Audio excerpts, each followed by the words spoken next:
तो last time हम लोगों ने टेलीकम्युनिकेशन एक्ट 2023 कर दिया था। अगेन वापस रिपीट कर दे रहा हूँ, बहुत इंपॉर्टेंट है। ये वाला ज़रूर देख लेना, ठीक है। जिन्होंने नहीं देखा वो इससे जो प्रीवियस लेक्चर है यूट्यूब पे उस पर देख सकते हो। राइट, ये सबसे ज़्यादा इंपॉर्टेंट है। आगे चलो फिर नेक्स्ट टॉपिक पे, इंटरनेट शटडाउन। ज़्यादा सिग्निफिकेंट टॉपिक नहीं है, मेंस के पर्सपेक्टिव से ज़्यादा इंपॉर्टेंट हो सकता है। राइट, तो अभी एक रिपोर्ट आया था जिसमें बोला था कि इंडिया के अंदर लास्ट 3 सालों में highest number of internet shutdown हुए। रिपोर्ट निकाला था एनजीओज ने, जिनमें से एक का नाम था इंटरनेट फ्रीडम फाउंडेशन और एक था ह्यूमन राइट्स वॉच। इन लोगों ने ये रिपोर्ट निकाला था और जिसमें पाया गया कि इंडिया के अंदर ये जो इंटरनेट शटडाउन के इंसिडेंसेस है काफ़ी तेज़ी से बढ़ रहे हैं। आपको पता है अभी रिसेंटली जो फार्मर प्रोटेस्ट चल रहा है, फिर मणिपुर जो इशू हुआ था वहाँ पे काफ़ी दिनों तक इंटरनेट को बंद रखा गया था। ठीक है, तो इससे पता लगता है कि इंडिया में बहुत फ्रीक्वेंटली इंटरनेट शटडाउन हो रहे हैं। राइट, अब इंटरनेट शटडाउन करने का तरीका क्या है, कौन से लॉज के अंडर इसके रिगार्डिंग प्रोविजंस दिए गए हैं, ये अपने को पता होना चाहिए।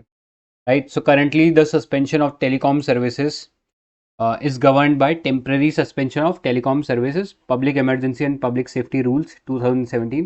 और कौन से एक्ट के अंदर है, तो इंडियन टेलीग्राफ एक्ट 1885 के अंदर है। अब आपको पता है इसको रिप्लेस करने के लिए हम लोगों ने अपना टेलीकॉम एक्ट ला दिया है। राइट, अभी उसके रूल्स जो है इम्प्लीमेंटेशन स्टेज पे है ना। क्योंकि आपको पता है लॉ बनाना तो पार्लियामेंट का काम है, लेकिन ग्राउंड पे उसके रूल्स बनाना वो एग्जीक्यूटिव या आईएएस वगैरह का काम होता है। ठीक है, तो उसके अभी रूल्स बन रहे हैं। जब वो रूल्स बन जाएंगे तो फिर वो रूल्स डायरेक्टली टेलीकॉम एक्ट के थ्रू वो जो रूल्स है वो लागू होंगे। बट तभी तक, अब जब तक ये लागू नहीं होता टेलीकॉम एक्ट पूरी तरीके से, तब तक हमारा ये जो पुराना इंडियन टेलीग्राफ एक्ट था उसी के अंडर जो रूल्स है वो लागू होते रहेंगे। ठीक है, इसके अलावा और भी आपके पास रूल्स होते हैं, जैसे आपके पास सीआरपीसी के रूल्स हो गए, वो भी लागू होते हैं जिसके अंडर आप इंटरनेट को शट डाउन कर सकते हो।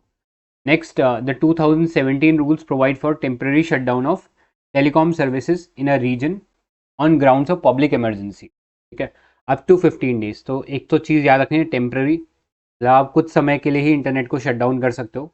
इनफैक्ट सुप्रीम कोर्ट का एक केस था बहुत फेमस, अनुराधा बसीन versus union of India case.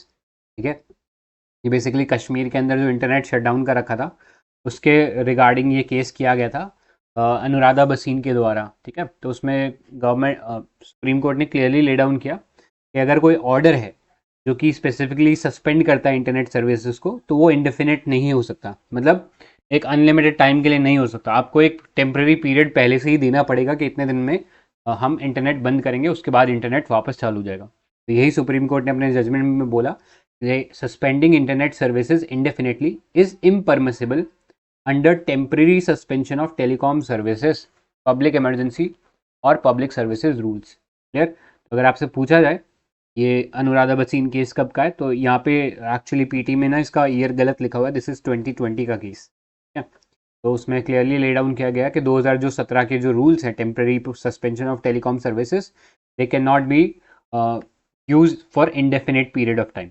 अब कौन इंटरनेट शटडाउन करा सकता है, तो the law empowers senior bureaucrats from home ministry and centre and state level to order internet shutdown. ठीक है, तो इंटरनेट शटडाउन बोथ सेंटर और स्टेट के जो ऑफिशियल्स होते हैं हाई लेवल, वो बंद करवा सकते हैं।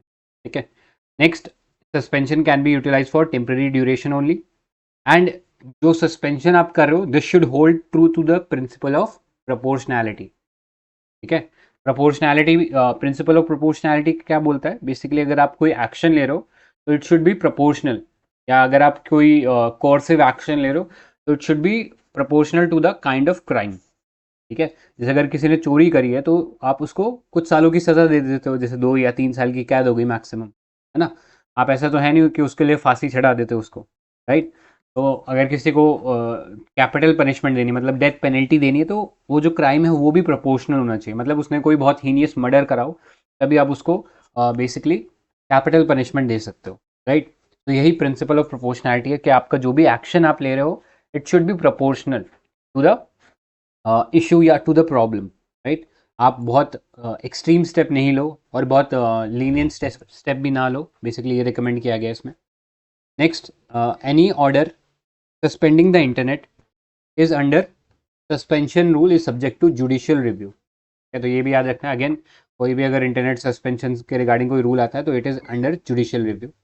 Next, freedom of speech and expression as well as freedom of trade and commerce through internet are constitutionally protected under article 19 का जो क्लॉज 1 का ये जो सेक्शन है, एंड आर्टिकल 19 का जो 1 क्लॉज है उसका सेक्शन जी जो है, उनके अंडर प्रोटेक्टेड है। तो आपको ये तो पता है, this is regarding freedom of speech and expression, ठीक है।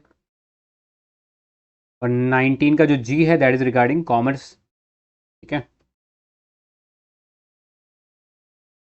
राइट। सो इस तरीके से internet, directly right to internet अगर हम बोलें तो ऐसा कहीं सुप्रीम कोर्ट के किसी जजमेंट में नहीं बोला कि राइट टू इंटरनेट जो है वो एक फंडामेंटल राइट है, but indirectly in the sense के इंटरनेट नीडेड है हमें अपना स्पीच एंड एक्सप्रेशन एक्सरसाइज करने के लिए। जैसे अगर आप इंटरनेट पे जाते हो तो कहीं ना कहीं आप अपने विचारों को इंटरनेट पे रखते हो, फॉर दैट रीज़न आप अपना स्पीच एंड एक्सप्रेशन एक्सरसाइज कर रहे हो।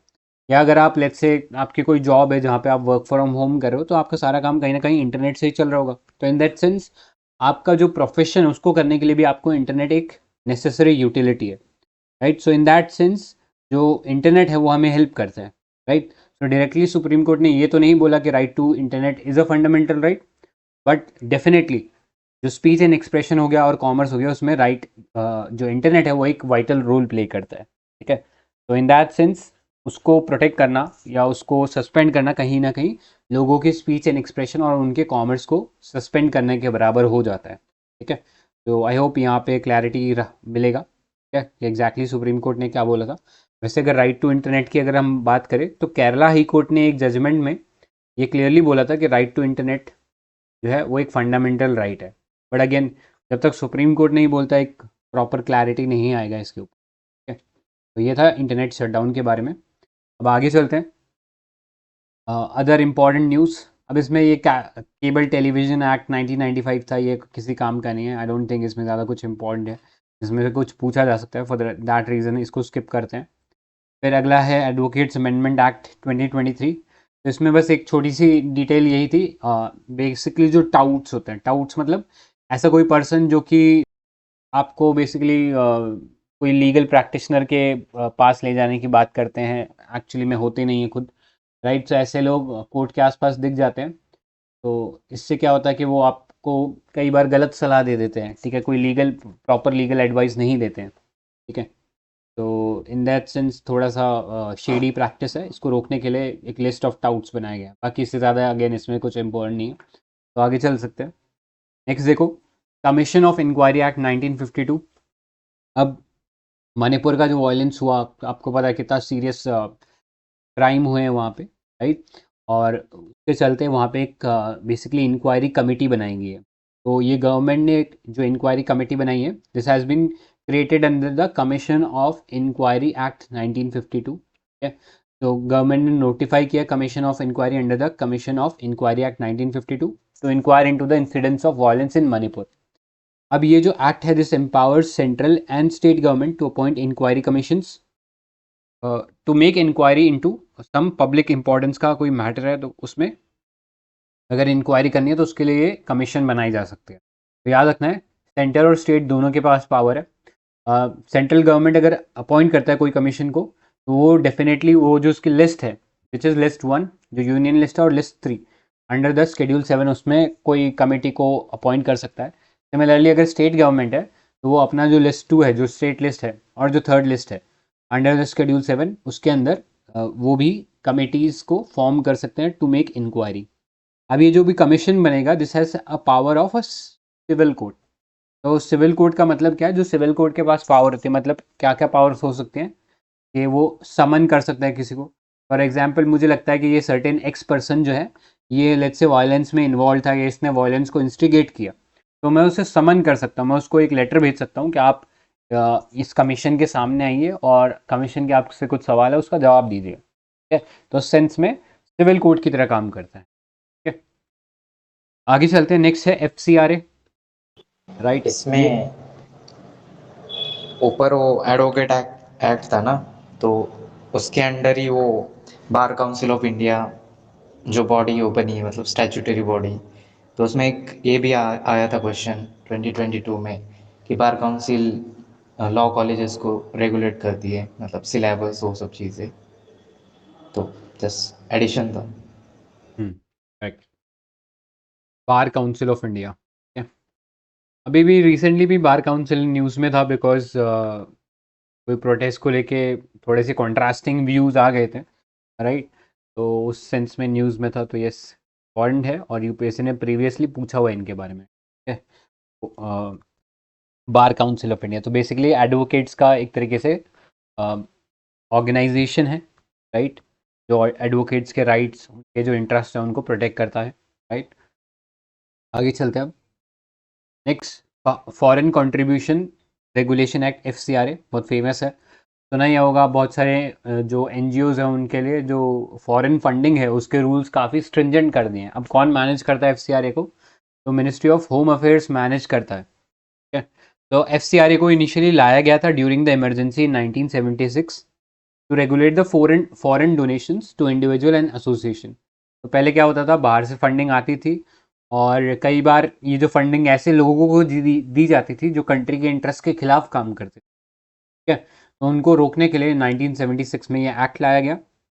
फिर इसे 2010 के अंदर अमेंड किया गया था to consolidate the law and on utilization of foreign funds, और इसमें कैटेगोरिकली प्रोहिबिट किया use of foreign funds for any activity detrimental to the national interest.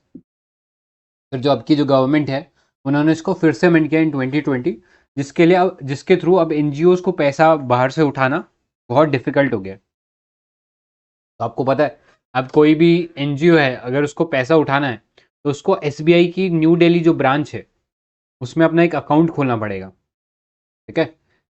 कोई भी एनजीओ चाहे इंडिया के किसी भी कोने में है, उसे एसबीआई की एक स्पेसिफिक ब्रांच है न्यू दिल्ली में, उसमें आके अपना अकाउंट खोलना है, और जो भी सारा फॉरेन फंडिंग आएगा उसी अकाउंट में जा सकता है, राइट। फिर वो जो फंडिंग है उसमें भी बहुत सारे रूल्स है कि आप ये सर्टेन अमाउंट जो पैसा है उसको एडमिनिस्ट्रेटिव एक्सपेंसेस पे नहीं खर्च कर सकते। तो ऐसा हुआ था कि बहुत सारे ऐसे एनजीओ थे जो बाहर से पैसा मंगवाते थे, और फिर जो एनजीओ के जो मेन ओनर वगैरह होते थे, राइट, जो मेन उसमें फंक्शनरीज होते थे, सारा का सारा पैसा अपने ऊपर खर्च कर लेते थे, या बहुत लार्ज अमाउंट ऑफ पैसा अपने ऊपर खर्च कर लेते थे, rather than giving to the actual needy person. तो ऐसे इन सब चीज़ों को रोकने के लिए, उनका नेगेटिव यूज़ होने से रोकने के लिए, जो करंट गवर्नमेंट है उन्होंने बहुत स्ट्रिंजेंट कर दिया एनजीओज को फॉरेन फंडिंग मिलने से, ठीक है, या उनको ईजिली अब मिल नहीं सकता, राइट। कईयों को तो ये जब वो अप्लाई करते हैं एफसीआरए लाइसेंस के लिए तो एमएचए रिजेक्ट भी कर देता है, ठीक है। तो ये चीज़ें पता होनी चाहिए।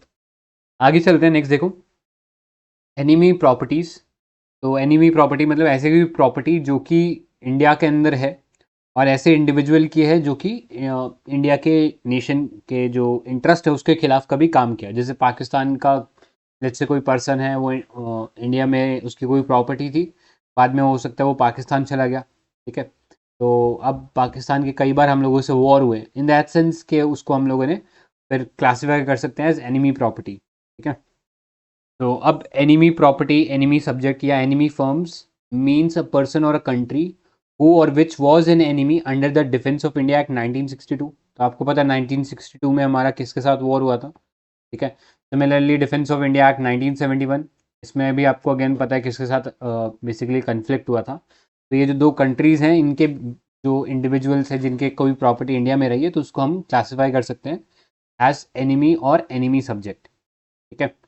अब अ, उस स्पेसिफिक पीरियड ऑफ टाइम की अगर बात करें तभी उसको एनिमी क्लासीफाई किया जाएगा, ठीक है। तो administered these property, the enemy property act was enacted in 1968। The law empowered the custodian of enemy properties in India, which is office under Ministry of Home Affairs, right? So जितना भी enemy property था उसका एक तरीके से custodian बना दिया गया, ये एक अथॉरिटी को बनाया गया जो कि वो सारी प्रॉपर्टी को अपनी कस्टडी में रखेगा, उसको मैनेज करेगा और उस प्रॉपर्टी को प्रिजर्व करेगा, राइट। तो रिसेंटली क्या हुआ, in 2017 the enemy property amendment and validation act was amended which allowed transfer of enemy property from enemy to other person. यानी अब ऐसी कोई प्रॉपर्टी जो कि एनिमी क्लासिफाइड थी उसको और इंडिविजुअल्स को दिया जा सकता है, ठीक है। तो that was all that was needed. बाकी इसमें ज़्यादा एनिमी प्रॉपर्टी वाले में कोई ज़्यादा सिग्निफिकेंट डिटेल नहीं थी, राइट। इस पीडीएफ में आपको हाईलाइटेड पीडीएफ में मिल जाएगा। इसमें येलो और ग्रीन और ब्लू का मैंने डिस्टिंक्शन रखा है। ब्लू मतलब जो केसेस थे उनको ब्लू में रखा है, बाकी जो इंपॉर्टेंट इन्फॉर्मेशन है वो ज़्यादातर ग्रीन में देखने को मिलेगी, येलो में जो है इन्फॉर्मेशन थोड़ी सी लेस सिग्निफिकेंट है, ठीक है। तो ऐसे मैंने इसको क्लासीफाई करने की कोशिश किया है, राइट। अब आगे चलते हैं। नेक्स्ट पार्ट जो है या नेक्स्ट चैप्टर हमारा है इंपॉर्टेंट कॉन्स्टिट्यूशनल स्टैट्यूटरी और एग्जीक्यूटिव बॉडी जो कि रिसेंटली न्यूज़ में रहे हैं, ठीक है। तो let's start with the first body which is Lokpal. तो लोकपाल काफ़ी ज़्यादा इम्पोर्टेंट है इस साल के लिए, बिकॉज अभी एक हाई लेवल सर्च कमेटी बनाई गई है जिसके अंदर नया चेयरपर्सन का जो नेम है वो सजेस्ट किया जाएगा, ठीक है। तो न्यूज़ में इसीलिए because a high level search committee has extended the date for receiving application for the post of chairperson and the members of anti corruption ombudsman Lokpal, ठीक है। तो आपको पता है फेमस अन्ना आंदोलन हुआ था इंडिया अगेंस्ट करप्शन, उसके बाद government was force to bring this Lokpal, लेकिन वो आंदोलन हुआ, उसके बाद इलेक्शन हुआ एंड उसके बाद वापस से ये लोकपाल वाला जो इशू है कोल्ड स्टोरेज में चला गया, ठीक है। अब वापस में धीरे धीरे थोड़ा सा लोगों की डिमांड हो रही है कि वापस ये लोकपाल को और स्ट्रिंजेंट करो, बट अभी तक कोई कॉन्क्रीट एक्शन होता हुआ नहीं दिख रहा है। Largely this body has remained non functional. तो लोकपाल के बारे में देखो, इनिशियली जो ये वर्ड लोकपाल है या लोकायुक्त वर्ड था, this was coined by LM. Singhvi. ये याद रखते हैं, एल.एम. सिंघवी ने ये वर्ड को कॉइन किया था in the first ARC report, ठीक है। एडमिनिस्ट्रेटिव रिफॉर्म जो कमीशन थी उसकी जो रिपोर्ट थी उसके अंदर इन्होंने पहली बार बेसिकली लोकपाल और लोकायुक्त टर्म के बारे में डिस्कस किया था, ठीक है। तो लोकपाल क्या है? Is a national anti corruption ombudsman to look into complaints against public servant which are defined under the Lokpal and Lokayukta act 2013, ठीक है। तो एंटी करप्शन ओम्बड्समैन रहेगा जो कि कंप्लेंट्स जो कि करप्शन के रिगार्डिंग होगी अगेंस्ट पब्लिक सर्वेंट्स, उसमें स्पेसिफिकली लुक इनटू करेगा, ठीक है। इस एक्ट के अंदर एक और चीज़ थी, एक डायरेक्टर ऑफ इंक्वायरी बनाना था, not below the rank of joint secretary who shall be appointed by the government. तो ये बेसिकली जो डायरेक्टर ऑफ इंक्वायरी है ये प्रिलिमिनरी जो इंक्वायरी होगी उसको कंडक्ट करेगा, जो कि इसको दी जाएगी बाय द लोकपाल, ठीक है। जो लोकपाल इसको बेसिकली कोई केस अगर लोकपाल के पास आता है, क्योंकि लोकपाल तो अपने आप में एक डिसीजन मेकिंग बॉडी है, उसको इंक्वायरी करने के लिए स्पेसिफिक ह्यूमन रिसोर्स लगेंगे। तो वो ह्यूमन रिसोर्स कहाँ से मिलेंगे? Under the director of inquiry, ठीक है, जो कि सीवीसी के अंडर रहेगा। उस वो इंक्वायरी करेगा केसेस के अंदर, और उसे लगता है कि हाँ प्रिलिमिनरी इंक्वायरी के बाद कि हाँ ये जो मैटर है इसके अंदर करप्शन हुआ है, तो फिर आगे वो जो केसेस सीबीआई को दे दिया जाएगा, फिर सीबीआई इसमें प्रॉपर थॉरो इन्वेस्टिगेशन करेगा, ठीक है। तो जैसे होता है ना, आपके पास पेपर आता है तो आप 5 मिनट के लिए सिर्फ आगे से पीछे देखते हो कि पेपर में क्या क्या चीज़ें पूछी गई है, ये क्या मैटर था उस पेपर का लार्जली, राइट। तो उससे आपको पता लग जाता है कि पेपर टफ है या पेपर ईजी है। सेम चीज़ डायरेक्टर ऑफ इंक्वायरी भी जब देखेगा तो वो ये चीज़ देखेगा कि ऊपर से देखने पे क्या करप्शन हुआ लग रहा है इस इश्यू में या नहीं हुआ लग रहा है, ठीक है। अगर नहीं हुआ लग रहा है तो उस केस को ड्रॉप कर दिया जाएगा, बट अगर ऐसा लगता है कि हाँ सब्सटेंशियल एविडेंस है, सब्सटेंशियल आर्ग्यूमेंट्स है जिससे ऐसा प्रूव होता है कि कोई करप्शन हुआ है, तो फिर आगे सीबीआई को फर्दर इन्वेस्टिगेशन के लिए मैटर सौंप दिया जाएगा, ठीक है। तो ये चीज़ क्लियर होनी चाहिए यहाँ पे। एक खास बात यह है, though Lokpal came into being in 2019, director of inquiry has not been yet appointed, ठीक है। तो इससे आपको पता लगता है कि क्यों ये लोकपाल जो था नॉन स्टार्टर रहा था। 2019 में लोकपाल वगैरह जो चेयरपर्सन थे उनको अपॉइंट कर दिया गया था, लेकिन जो डायरेक्टर ऑफ इंक्वायरी है दैट रिमेंड नॉट अपॉइंटेड, ठीक है, वो वाला पोस्ट खाली पड़ा था। तो इससे पता लगता है कि क्यों ये जो लोकपाल है that has not come into the spirit, ठीक है, लेटर में ही है लेकिन स्पिरिट में नहीं आए हैं, राइट। सिमिलरली स्टेट के लेवल पे हमारे पास लोकायुक्त है, जिसका काम क्या होगा?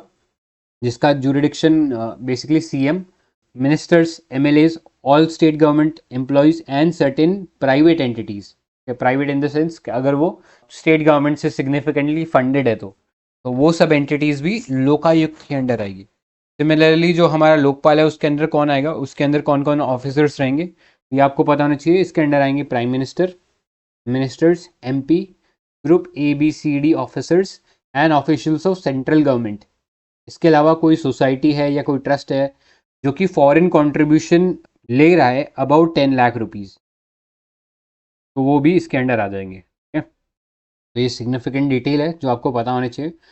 अपार्ट फ्रॉम जो गवर्नमेंट ऑफिशियल्स हैं उसके अलावा कोई ट्रस्ट, कोई बॉडी, कोई एनजीओ जो कि फॉरेन कंट्रीब्यूशन ले रहा है 10 लाख से ऊपर, तो वो भी लोकपाल के परव्यू के अंडर आ जाएगा। ठीक है, अब बात करते हैं लोकपाल की कंपोजिशन की। तो लोकपाल में एक चेयरपर्सन होंगे and a maximum of 8 members. ठीक है, चेयरपर्सन के अलावा मैक्सिमम ऑफ 8 मेंबर्स, जिनमें से 50% जो है वो जुडिशियल मेंबर्स होंगे और 50% shall be members from the minority SC ST OBCs and women. ठीक है, तो 4% जुडिशरी के और 4% इसमें SC ST OBC माइनॉरिटी या वुमेन कैटेगरी से होने चाहिए। नेक्स्ट, टेन्योर ऑफ ऑफिस की बात करें तो जो चेयरपर्सन है and the member of Lokpal are appointed for a term of 5 years और until attaining the age of 70 year. जो भी इनमें से पहले होगा that will be considered as their tenure. तो मैक्सिमम एज यहाँ पे 70 है। बाकी ज़्यादातर बॉडीज़ देखोगे तो उसमें आपको मैक्सिमम एज 65 ईयर्स के आसपास मिलती है, but in this case the maximum age is 70 years. ठीक है, अब एक सिलेक्शन कमेटी है जो कि बेसिकली नॉमिनेट करेगी इन पर्सनस को जो कि अपॉइंट किए जा सकते हैं on the post of chairperson या मेंबर्स ऑफ द लोकपाल, और फिर उनको अपॉइंट कौन करेगा, तो उनको अपॉइंट करेगा प्रेसिडेंट। ठीक है, तो याद रखना chairperson and Lokpal member shall be appointed by president on the recommendation of selection committee. ठीक है, ये कंफ्यूज मत होना, यहाँ पे SC मतलब सिलेक्शन कमेटी है, नॉट सुप्रीम कोर्ट। तो सिलेक्शन कमेटी में कौन कौन होंगे, यहाँ पे होंगे prime minister would be acting as a chairperson, Lok Sabha speaker, leader of opposition, CGI हो सकते हैं या उनके कोई नॉमिनी हो सकते हैं, and eminent jurist nominated by president based on recommendation of other members of panel. ठीक है, तो याद रखना है कौन कौन लोग हैं, प्राइम मिनिस्टर हैं acting as chairperson, Lok Sabha speaker, leader of opposition, CGI या कोई भी उनके नॉमिनी, और एक एमिनेंट जूरिस्ट। तो टोटल कितने लोग हैं सिलेक्शन कमेटी में, 5 लोग हो गए। अब इनको बेसिकली एक लिस्ट दी जाएगी ऑफ अ सर्टेन कैंडिडेट्स। जैसे क्या होता है लोकपाल का, जब गवर्नमेंट बोलती है कि लोकपाल के लिए हम लोग जो है चेयरपर्सन की तलाश कर रहे हैं, तो वो एक बेसिकली नोटिस निकालते हैं, राइट। वो नोटिस के पढ़ के जो भी लोग एलिजिबल होते हैं वो अपना नाम सजेस्ट कर सकते हैं। ये सारे नाम किसके पास जाएंगे, ये सारे नाम जाएंगे department of Personnel and training के पास। फिर ये जो DOPT डिपार्टमेंट है ये बेसिकली हर कैंडिडेट को चेक करेगा, जो भी एलिजिबल कैंडिडेट्स होंगे जो सबसे ज़्यादा वर्दी होंगे उनको फिर शॉर्टलिस्ट किया जाएगा, और फिर वो जो लिस्ट है that will be send to the selection committee. ठीक है, जो 5 मेंबर की जो सिलेक्शन कमेटी थी फिर वो उसे थॉरली चेक करेंगे और उसके बेसिस पे जो भी उनका डिलिब्रेशन रहेगा उसके बेसिस पे वो एक पर्सन को चेयरपर्सन और बाकी पर्सन को as member of the Lokpal suggest कर सकते हैं प्रेसिडेंट को अपॉइंट करने के लिए। ठीक है, अब आ गया ये नेक्स्ट आप पॉइंट देखो, इसमें कन्फिस्केशन ऑफ प्रॉपर्टी। तो यहाँ पे क्लियरली लिखा हुआ है अगर लेट्स से ऐसा लगता है लोकपाल को ड्यूरिंग द इंक्वायरी इस पर्सन ने करप्शन के थ्रू बहुत सारी प्रॉपर्टी एक्वायर कर ली है, तो वो सारी प्रॉपर्टीज़ को वो कन्फिस्केट कर सकते हैं, इन द सेंस उसको अपने अंडर ले सकते हैं। ठीक है, और ये काम तब भी हो सकता है जब प्रोसिक्यूशन चल रहा है। जनरली क्या होता है, जब तक ऑफेंस इज नॉट प्रूवन आप पे कोई प्यूनिटिव एक्शन नहीं लिया जा सकता, राइट। बट इस केस में क्या हो रहा है, आपकी प्रॉपर्टी पहले ही कॉन्फिस्केट कर ली गई है जबकि आपके ऊपर अभी केस चल ही रहा है, मतलब प्रोसिक्यूशन चल ही रहा है, राइट। तो ये एक थोड़ा सा यूनिक चीज़ है कि यहाँ पे ज़्यादा पावर है लोकपाल को। नेक्स्ट टाइमलाइन दिया गया है, टाइमलाइन दिया गया है फॉर इंक्वायरी एंड इन्वेस्टिगेशन।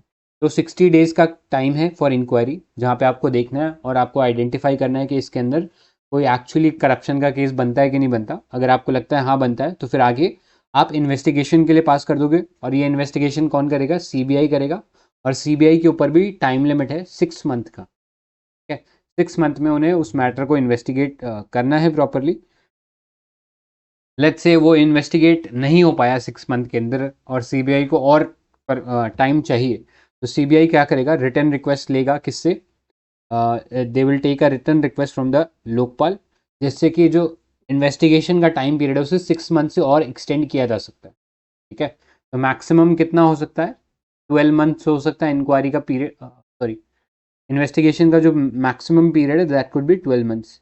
ठीक है, इंक्वायरी का मैक्सिमम पीरियड कितना है, 60 डेज, मतलब 2 मंथ्स। क्लियर, आगे चलते हैं power with respect to CBI।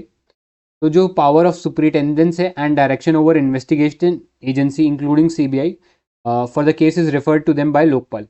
यानी क्योंकि आपको पता है लोकपाल तो जो बॉडी है उसमें एक चेयरपर्सन और 8 मेंबर्स हैं। अब उनको इन्वेस्टिगेशन करनी है तो उन्हें CBI की ज़रूरत पड़ेगी, तो ऐसे में सीबीआई की तरफ से कोई ऑफिसर उनको अपॉइंट होगा जो कि उस केस में इन्वेस्टिगेट करेगा। अब अगर उस पर्सन का, जो कि सीबीआई का जो पर्सन है, अब उसके ऊपर सारा का सारा कंट्रोल लोकपाल का हो जाता है, ठीक है। अब उस पर्सन को सीबीआई के जो डायरेक्टर है या उसके हायर ऑफिशियल है उनको रिपोर्ट करने की ज़रूरत नहीं है। वो जो भी अपनी केस की फाइंडिंग होगा वो डायरेक्टली लोकपाल को बेसिकली भेजेगा।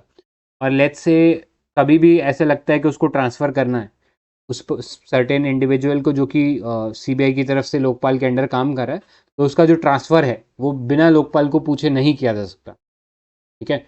लेट्स से अगर कोई बेकार ऑफिशियल कर रहा है तो उस केस में हाँ लोकपाल बोल सकता है कि हाँ इसको ट्रांसफ़र करो और हमें कोई दूसरा ऑफिशियल दे दो, राइट। तो इस तरीके से जो पर्सन सीबीआई की तरफ से काम करेगा उसके ऊपर सारा का सारा पावर लोकपाल का हो जाएगा। क्लियर। नेक्स्ट, अगर रिमूवल करना है लोकपाल या उसके मेंबर्स का, तो they shall be remove by the president after an inquiry by the supreme Court. For that a petition has to be signed by at least 100 members of the Parliament, ठीक है। 100 members of the parliament जब एक petition sign करेंगे उसके बाद जो है एक इंक्वायरी होगी। इंक्वायरी में जो भी डिसीजन आएगा उसके बेसिस के ऊपर फिर प्रेसिडेंट जो है रिमूव कर सकते हैं लोकपाल के मेंबर्स को या चेयरपर्सन को। तो ये था लोकपाल। कोई डाउट है किसी को इस पार्ट में? एनी डाउट सो फार? लोकपाल के जुरिस्डिक्शन में आर्मी ऑफिसर्स भी आते हैं क्या? करेक्ट, आर्मी नहीं आती, मतलब आर्म फोर्सेस नहीं है। और जो रिमूवल का प्रोसीजर था वो आई थिंक यूपीएससी चेयरमैन के लिए भी सेम ही है, सुप्रीम कोर्ट करती है इंक्वायरी। अगर आर्म फोर्सेस का रिमूवल करना है तो उसके लिए है कोई हमारे पास बॉडी?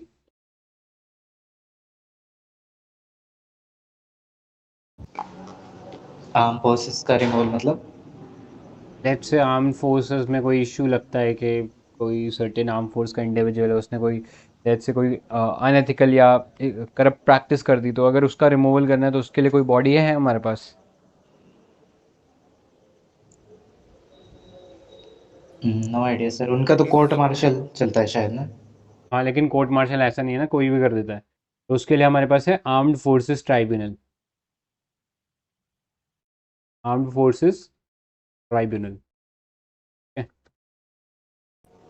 तो ट्राइब्यूनल बैठती है और सारा का सारा जो भी आर्म फोर्स का जो वर्क होता है पहले ये देखती है, ठीक है। इसलिए कई बार आप लोगों ने देखा होगा सेंट्रल जो एडमिनिस्ट्रेटिव ट्राइब्यूनल है, कैट जिसको हम बोलते हैं, तो उसका जुरिडिक्शन आर्मी के ऊपर नहीं होता। ऑल्दो आर्मी के जो नॉन कॉम्बेटेंट रोल है वो उनको अगर कोई अपने एम्प्लॉयमेंट को लेके प्रॉब्लम होती है तो वो भले ही कैट के अंदर जा सकते हैं, बट जो आर्म फोर्सेस के जो इंडिविजुअल्स हैं they will have to go to the arm forces tribunal, ठीक है। ये पता होना चाहिए। ये आगे चलते हैं। नेक्स्ट है डीलिमिटेशन कमीशन। तो सुप्रीम कोर्ट ने अभी सेंटर को डायरेक्शन दिया है कि वो एक फ्रेश डीलिमिटेशन कमीशन इशू करे, ताकि जो SC ST का जो भी रिप्रेजेंटेशन है as mandated by the constitution उतना इंश्योर हो सके, राइट। तो इसलिए हमें डीलिमिटेशन कमीशन के बारे में पता होना चाहिए। तो आर्टिकल 82 के अंदर डीलिमिटेशन कमीशन के बारे में जिक्र है कि पार्लियामेंट को एनेक्ट करना पड़ेगा डीलिमिटेशन एक्ट, जिससे कि ये जो डीलिमिटेशन कमीशन है ये रीएडजस्टमेंट कर सके of the constituency number and boundaries of Lok Sabha and state assemblies after every census. देखिए हर जो सेंसस था उसके बाद में डीलिमिटेशन कमीशन बननी थी और वो रीएडजस्टमेंट करती कॉन्स्टिट्यूएंसी का based on the number and the boundary, ठीक है। क्योंकि हमें ये चीज़ इंश्योर करना है कि जो पॉपुलेशन और उसके कॉरस्पॉन्डिंग जो उनका रिप्रेजेंटेशन है ऑलमोस्ट सब जगह बराबर हो, राइट। ऐसा ना हो कि कोई जगह कम है और वहाँ पे बहुत ज़्यादा रिप्रेजेंटेटिव है, लेकिन कोई जगह बहुत ज़्यादा पॉपुलेशन है बट वहाँ पे रिप्रेजेंटेटिव कम है, ठीक है। इसी कारण आपको देखने को मिलता है यूपी में जो नंबर ऑफ लोकसभा सीट्स जो है वो ज़्यादा है, या स्टेट लेजिस्लेटिव असेंबली में जो सीट्स है वो काफ़ी ज़्यादा है as compare to some other state like Goa या अरुणाचल प्रदेश, इनके मुकाबले कम है। उसका रीज़न यही है कि पॉपुलेशन के हिसाब से उसका जो एडजस्टमेंट है, उसकी कैसे बाउंड्री बनानी है कॉन्स्टिट्यूएंसी की, ये सारा काम डीलिमिटेशन कमीशन करता है, ठीक है। नेक्स्ट इसमें बहुत इंपॉर्टेंट फैक्ट है, आपको ये याद रखना है, जो डिसीजन होता है डीलिमिटेशन कमीशन का that would be considered final and it can not B challenge in any court, ठीक है। तो उसका डिसीजन फाइनल है, that can not B challenge. ये जो डिलिमिटेशन कमीशन है ये अपनी रिपोर्ट ले डाउन करता है before house of the people, ठीक है, लोकसभा के सामने, एंड जो स्टेट लेजिस्लेटिव असेंबली है उनके सामने अपनी रिपोर्ट रखता है, लेकिन इसकी रिपोर्ट के ऊपर कोई मॉडिफिकेशन प्रपोज नहीं कर सकते स्टेट लेजिस्लेटिव असेंबली और द हाउस ऑफ पीपल, ठीक है, तो ये चीज़ पता होनी चाहिए। अब बात करें कंपोजिशन की, तो ये इसके अंदर 3 मेंबर्स होते हैं बॉडी के अंदर। जो चेयरमैन है वो होंगे सुप्रीम कोर्ट के कोई जज, he could be a serving जज या फिर एक रिटायर्ड जज भी हो सकते हैं। Next chief election commissioner of India वो हो सकते हैं, या उनके बिहाफ पे कोई इलेक्शन कमिश्नर भी हो सकता है। इसके अलावा जो थर्ड पर्सन है इसमें, जस्ट स्टेट के अंदर जो डिलिमिटेशन एक्सरसाइज कंडक्ट की जा रही है उस केस में स्टेट इलेक्शन कमिश्नर भी इसमें हो सकते हैं, ठीक है। तो ये 3 मेंबर होंगे और यही डिसाइड करेंगे कि कैसे कंस्टिट्यूएंसी की जो बाउंड्री होगी वो बनाई जाएगी, राइट। तो इसको अपॉइंट करने का सोल पावर किसके पास है, तो इसको अपॉइंट करने का सोल पावर जो है वो केवल पार्लियामेंट के पास है, ठीक है। अभी तक इंडिया में बात करें डिलिमिटेशन एक्सरसाइज कब कब हुई है, तो आपको पता होना चाहिए 4 बार ये डिलिमिटेशन कमीशन को सेटअप किया गया, इन 1952, इन 1963, 1973, ठीक है। तो यहाँ तक तो आप देख पा रहे हो 1973 तक तो जो सेंसस हो रहा था उसके बाद में डिलिमिटेशन जो एक्सरसाइज हर सेंसस के बाद हुई, ठीक है। फिफ्थ, क्योंकि सेंसस हर 10 सालों में होता है, तो 52 में हुआ, फिर 62 में हुआ, फिर लेट्स 72 में हुआ, तो उसके जब रिपोर्ट आई तो उसके बाद हम लोगों ने डिलिमिटेशन जो एक्सरसाइज है वो चालू करी। लेकिन 1976 में हम लोगों ने ये जो डिलिमिटेशन एक्सरसाइज है इसको फ्रीज कर दिया by the 42nd constitutional amendment act, ठीक है। उसमें क्लियरली बोल दिया गया कि जो डिलिमिटेशन एक्सरसाइज है this will be freeze until the first census after 2000, ठीक है। तो 2000 में नया जब सेंसस हुआ, राइट, अराउंड 2001, तो उसके बाद जब सेंसस का रिपोर्ट आया तो उसके बेसिस पे हम लोगों ने 84th constitutional amendment act pass कर दिया, जिसके अंदर हम लोगों ने बोल दिया कि अब फिर से हम लोग जो है डिलिमिटेशन एक्सरसाइज को फ्रीज करते हैं फॉर 25 ईयर्स टिल 2026। तो अभी 2026 आने वाला है तो अगेन एक डिलिमिटेशन एक्सरसाइज होने वाली है, राइट। तो जो इंडिया का जो पॉलिटिकल कह सकते हैं डेमोग्राफी है वो शायद थोड़ा और चेंज हो, राइट, जब ये 2026 वाला टाइम लिमिट ख़त्म हो जाएगा।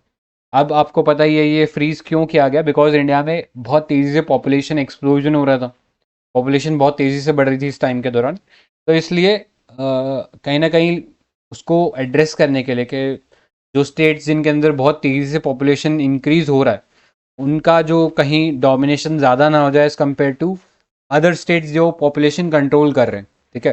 फिर पॉपुलेशन कंट्रोल को करने के लिए स्पेसिफिक मेजर भी लिए गए थे इस दौरान, है ना, पता ही होगा आप लोगों को, राइट। सो वो सब चीज़ें ले रही थी गवर्नमेंट और इसीलिए फ्रीज कर दिया ये जो डिलिमिटेशन एक्सरसाइज थी उसको, ठीक है। तो अब याद रखना 84th लास्ट कॉन्स्टिट्यूशनल अमेंडमेंट था जिसके थ्रू ये फर्दर फ्रीज कर दिया गया टिल 2026, ठीक है।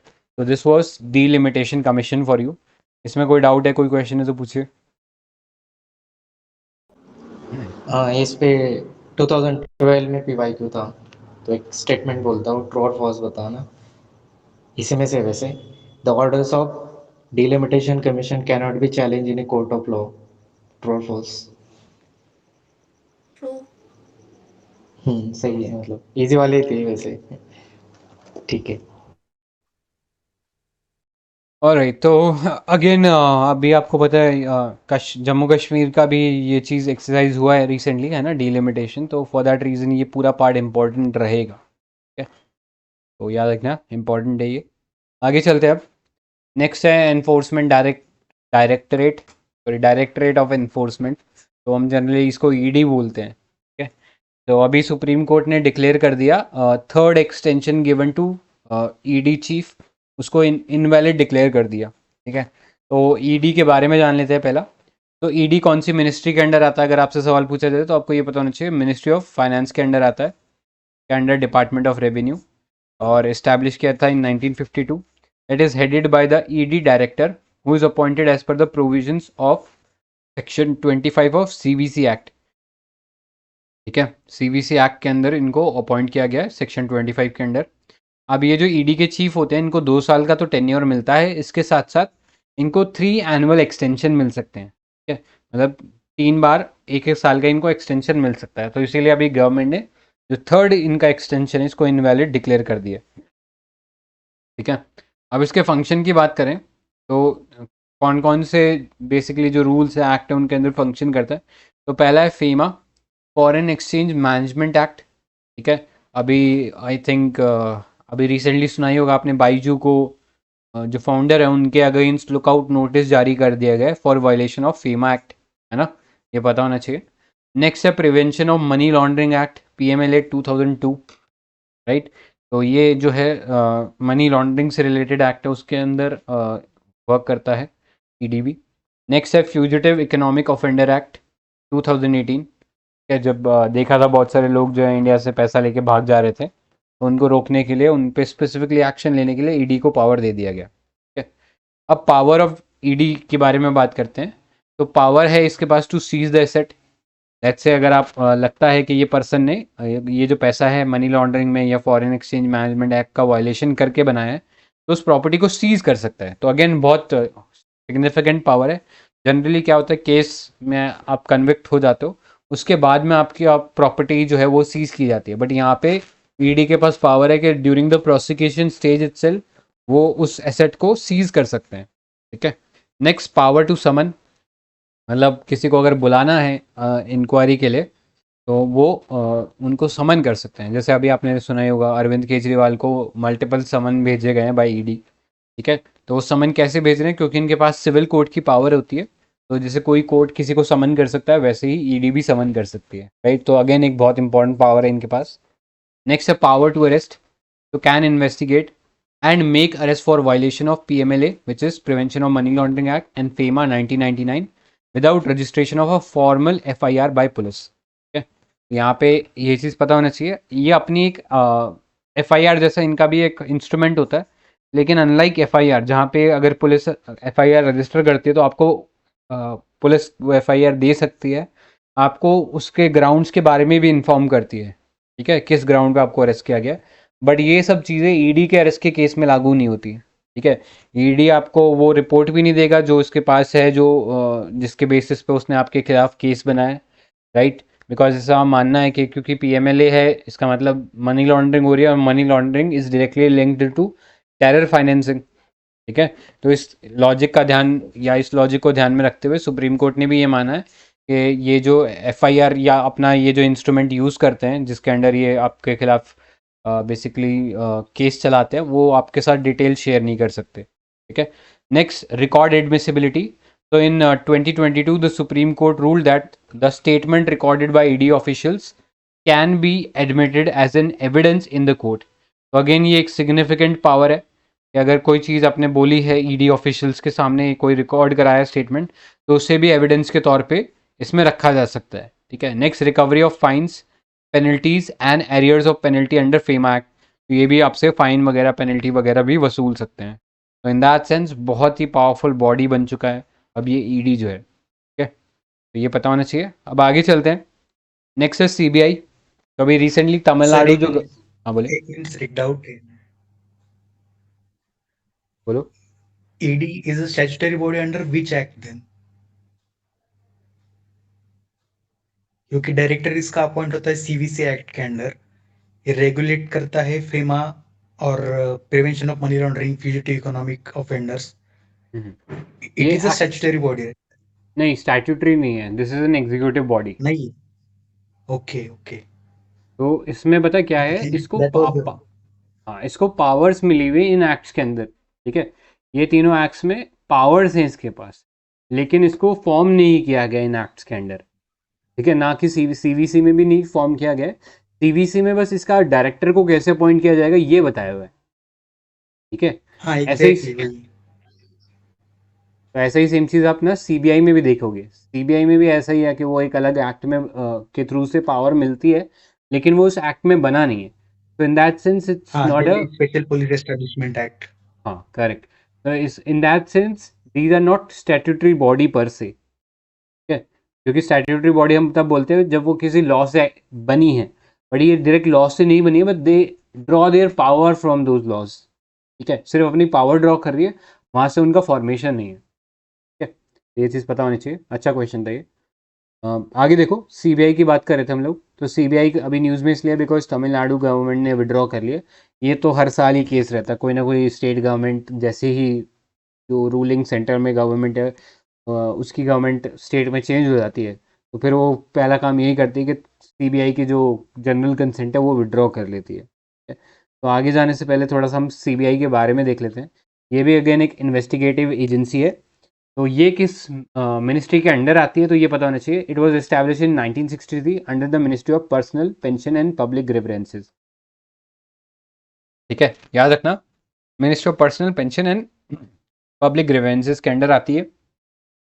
और ये अपनी पावर कहाँ से ड्रॉ करती है, तो ये अपनी पावर ड्रॉ कर सकती है Delhi special police establishment act 1946। This was recommended by Santhanam committee. Committee का नाम भी इंपॉर्टेंट है, ऑन प्रिवेंशन ऑफ करप्शन। ठीक है, नेक्स्ट कॉम्पोजिशन की बात करें तो it would be headed by the director of CBI. उस सीबीआई के डायरेक्टर को अपॉइंट कौन करेगा, तो एक 3 मेंबर कमेटी होगी। Prime minister, leader of opposition party, जो कि लोकसभा में लीडर ऑफ अपोजिशन होंगे वो होंगे, और इसके अलावा सीजीआई होंगे। ठीक है, तो prime minister, leader of Lok Sabha and CGI जो है वो इसके अंदर कमेटी के अंदर शामिल होंगे, जो कि डायरेक्टर को अपॉइंट करेगी, किसके, सीबीआई के। ठीक है, अब यहाँ पे जो सीबीआई के जो डायरेक्टर हैं उनका टेन्योर जो है वो 2 साल का होता है, और उनको मल्टीपल एक्सटेंशन दिए जा सकते हैं। और कितने एक्सटेंशन होंगे, 3 एनुअल एक्सटेंशन दिए जा सकते हैं। ठीक है, जस्ट लाइक ईडी में हम लोगों ने देखा था कि उनके डायरेक्टर का भी टेन्योर 2 साल का रहता है, बट उनको भी 3 एनुअल एक्सटेंशन मिल सकते हैं। ठीक है, नेक्स्ट फंक्शन तो फिर आपको पता ही है, बहुत हाई लेवल जो इकोनॉमिक या वायलेंट क्राइम्स होते हैं उनके अंदर इसको यूज़ में लिया जाता है। कोई अगर बहुत हाई लेवल करप्शन का केस है तो उसमें सीबीआई इन्वॉल्व होता है।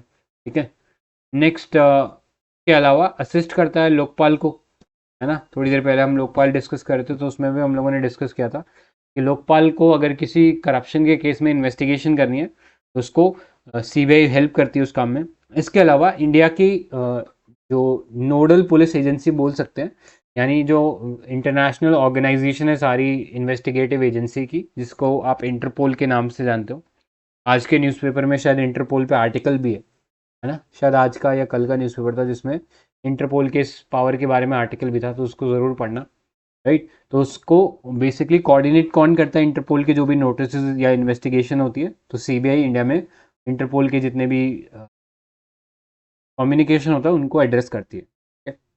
आगे चलते हैं, सीबीआई के इन्वेस्टिगेशन की बात करें तो केसेस हम लोगों ने बात की है, कोई स्पेशल क्राइम हो गया, इकोनॉमिक ऑफेंसेस हो गए, एंटी करप्शन का काम जो हो गया, तो उसके अंदर जो प्रिवेंशन ऑफ करप्शन एक्ट है उसके अंडर सीबीआई जो है काम करती है।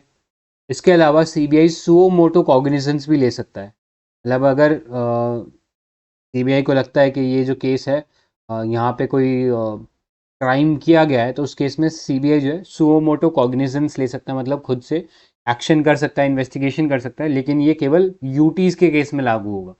जो यूनियन टेरिटरीज है केवल उनके केस में सीबीआई सुओ मोटो काम कर सकता है।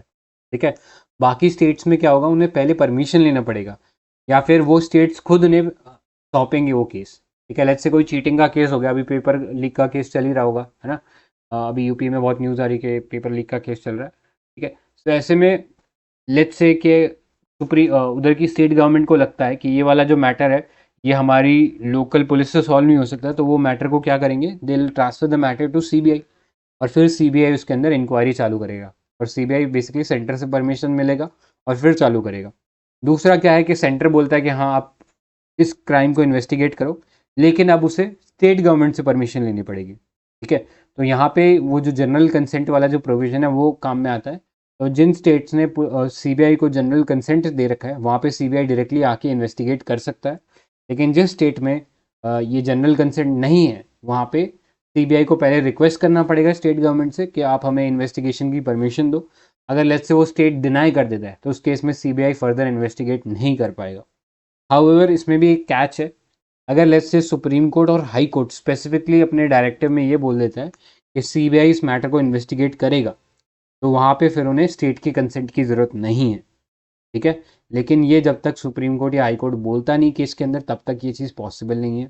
राइट, जब सुप्रीम कोर्ट बोल देगा या हाई कोर्ट बोल देगा कि आप इस सीबीआई जो है इसको इन्वेस्टिगेट करे तो फिर आपको स्टेट की जो परमिशन है उसकी ज़रूरत नहीं है। ठीक है, क्लियर।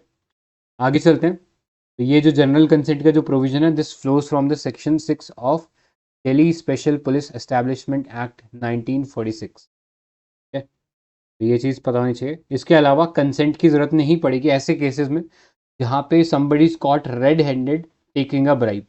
किसी को आपने ब्राइब लेते हुए पकड़ लिया तो वहाँ पे भी अगेन सीबीआई को कोई कंसेंट की ज़रूरत नहीं पड़ेगी। ठीक है, तो ये था सीबीआई के बारे में। कोई डाउट इतने पार्ट में किसी को?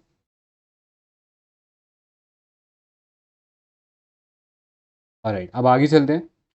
नेक्स्ट देखो, नेशनल कैडेट कॉर्प्स एनसीसी, सुना ही होगा सभी ने इसके बारे में। तो एनसीसी जो है largest uniformed youth organisation in the world, और इसने अभी अपनी 75th एनिवर्सरी सेलिब्रेट किया था। अब ये एनसीसी को बनाया गया था through the national cadet Corp act 1948। ठीक है, और किसने बनाया था? तो पंडित एच एन कुंजरू की कमिटी थी।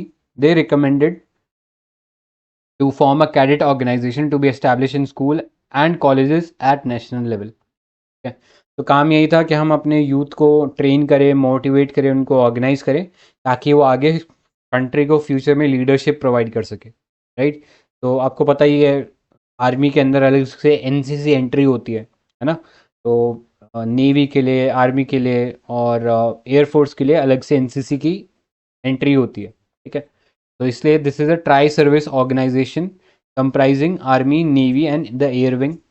अब इसका हेडक्वार्टर न्यू दिल्ली में है। ठीक है, बाकी इसके स्टेट के लेवल पे भी 17 डायरेक्टोरेट्स हैं जो कि ग्रुप ऑफ स्टेट्स या एक सिंगल स्टेट में हो सकते हैं। इसके अलावा जो मेंबरशिप होती है एनसीसी जो प्रोग्राम है, दिस इज़ वॉलेंट्री। ठीक है, आप अपनी इच्छा, अगर आप चाहते हो कि आप इसमें पार्टिसिपेट करो तभी आप पार्टिसिपेट करोगे, इसके अंदर आपको फोर्स नहीं किया जा सकता।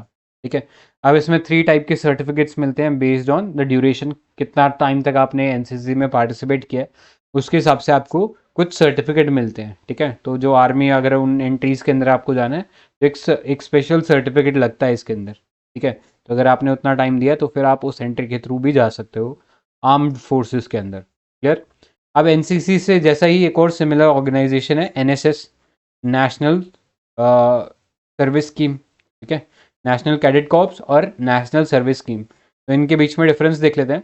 जो एनसीसी है that is run by the ministry of defence, और एनएसएस जो है ministry of youth and sports. Next year of establishment की बात करें तो एनसीसी वाज फॉर्म्ड इन 1948 और एनएसएस वाज फॉर्म्ड इन 1969। ठीक है, तो एनसीसी के अंदर तो हम लोगों ने देख ही लिया कि यूथ को डिसिप्लिन करना है और उनको ट्रेन करना है, ऑर्गेनाइज करना है ताकि वो लीडरशिप दे सके नेशनल सर्विस में और मिलिट्री करियर्स के अंदर। बट एनएसएस जो है वो बेसिकली स्टूडेंट की पर्सनैलिटी को डेवलप करने के लिए बनाया गया था थ्रू कम्युनिटी सर्विस। ठीक है, तो इसमें क्या करते हैं, इसमें जैसे ओल्ड एज होम्स में विजिट कर लिया या कहीं पे सैनिटेशन ड्राइव कर लिया।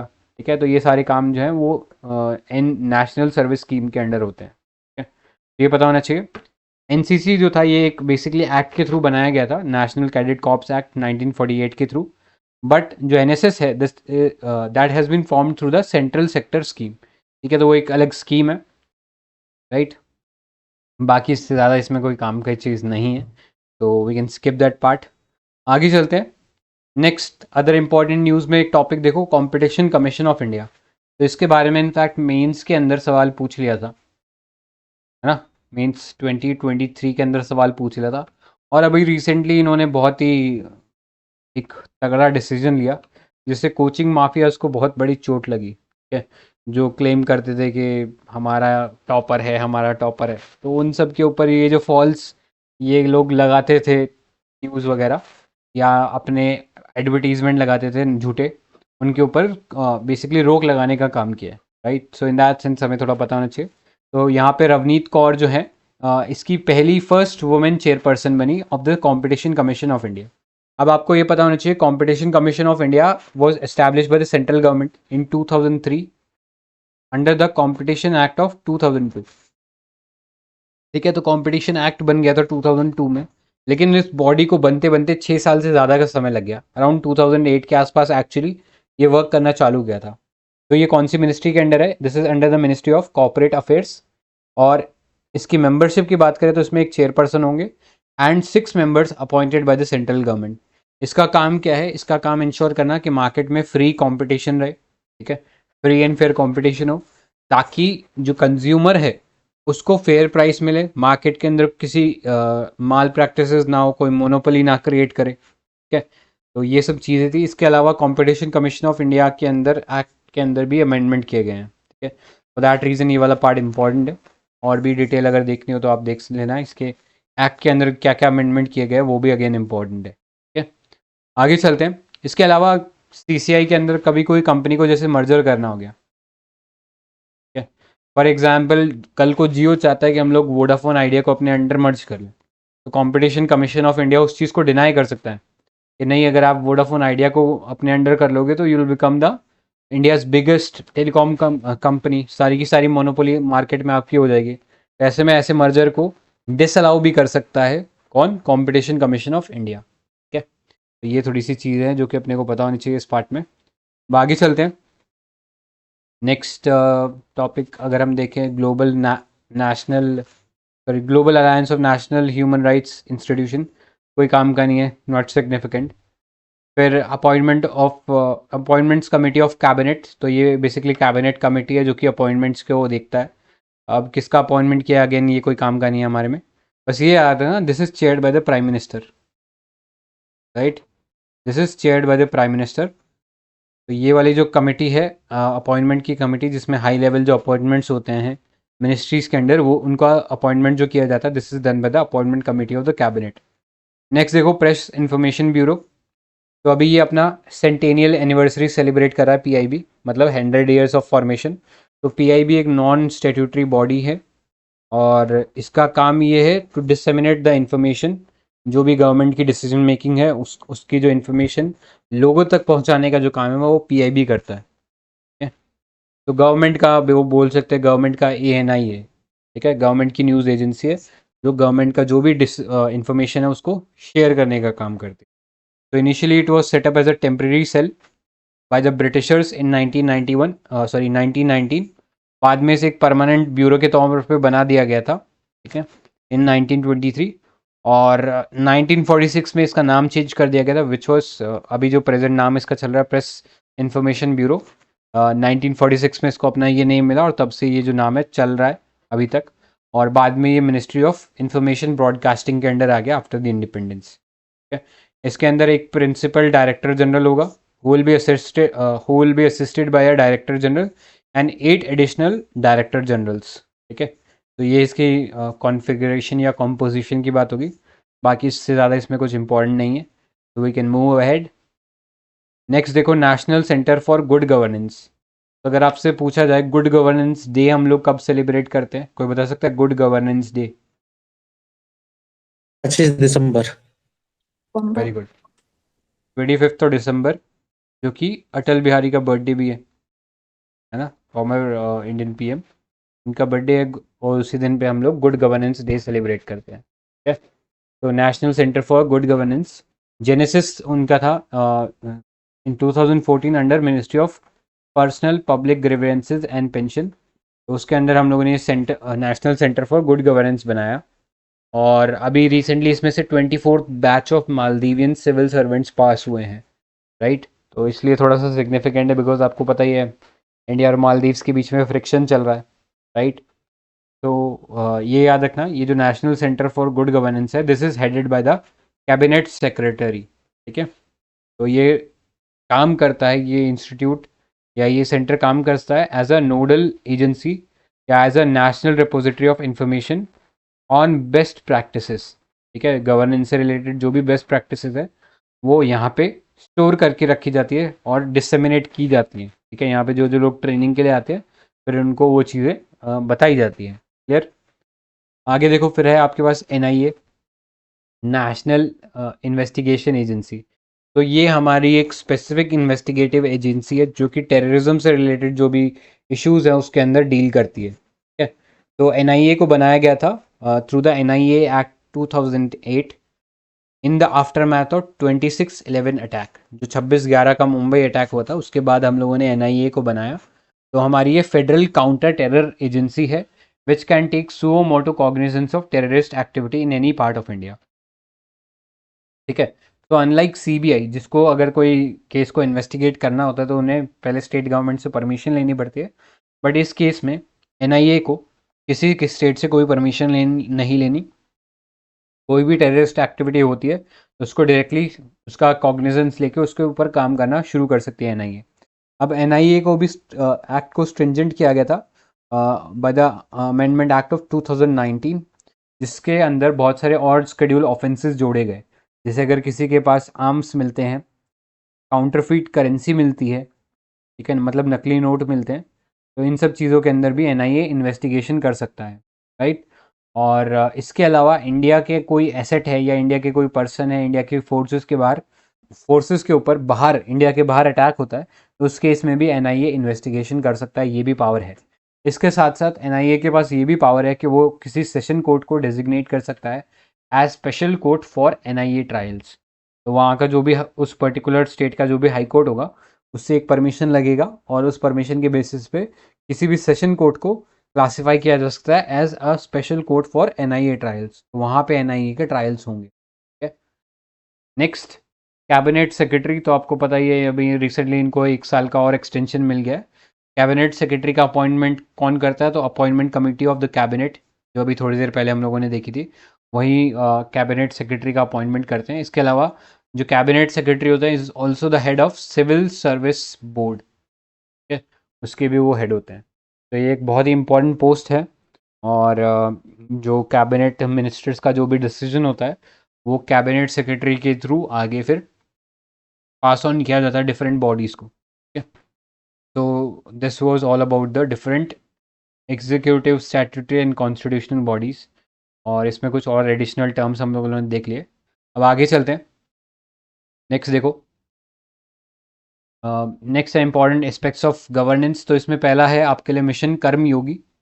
तो अगेन गुड गवर्नेंस डे के ऊपर ही Ministry of Personnel and Public Grievances उन्होंने लॉन्च किया extended version of Mission Karmayogi, ठीक है। तो मिशन कर्मयोगी क्या है? ये बेसिकली गवर्नमेंट का एक प्रोग्राम है जिसके अंदर जो सिविल सर्वेंट्स है उनकी कैपेसिटी बिल्डिंग करी जा रही है, राइट। जनरली क्या होता है, या इंस्टीट्यूशंस में भी क्या हो रहा था कि एक बार शुरू में थोड़ी सी ट्रेनिंग दे देते थे सिविल सर्वेंट्स को और फिर वो अपने आप ऑन द जॉब जो है वो चीज़ों को सीखते थे, राइट। लेकिन उनको जो चेंजिंग वर्ल्ड ऑर्डर है या जो चेंजिंग सर्विस की डिमांड है, गवर्नेंस की डिमांड है, उसके रिगार्डिंग ट्रेनिंग नहीं मिल पाती थी, ठीक है। तो एक होलिस्टिक और एक कॉम्प्रिहेंसिव ट्रेनिंग रिजीम को तैयार किया गया और इस प्रोग्राम का नाम था national programme for civil service capacity building, जिसे शॉर्ट में बोला गया मिशन कर्मयोगी, ठीक है। So it aims to basically build a future ready civil service with right attitude and knowledge, ठीक है।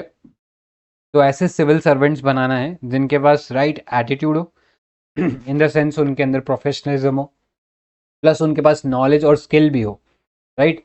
सिर्फ एटीट्यूड होने से कुछ नहीं होता, आपके पास नॉलेज और स्किल भी होना चाहिए उस चीज़ को एग्जीक्यूट करने के लिए, राइट। तो इन दैट सेंस दोनों तरीके से बिल्ड करता है, एटीट्यूड भी अच्छा रखता है उनका और स्किल और नॉलेज भी उनका अप टू डेट रखता है।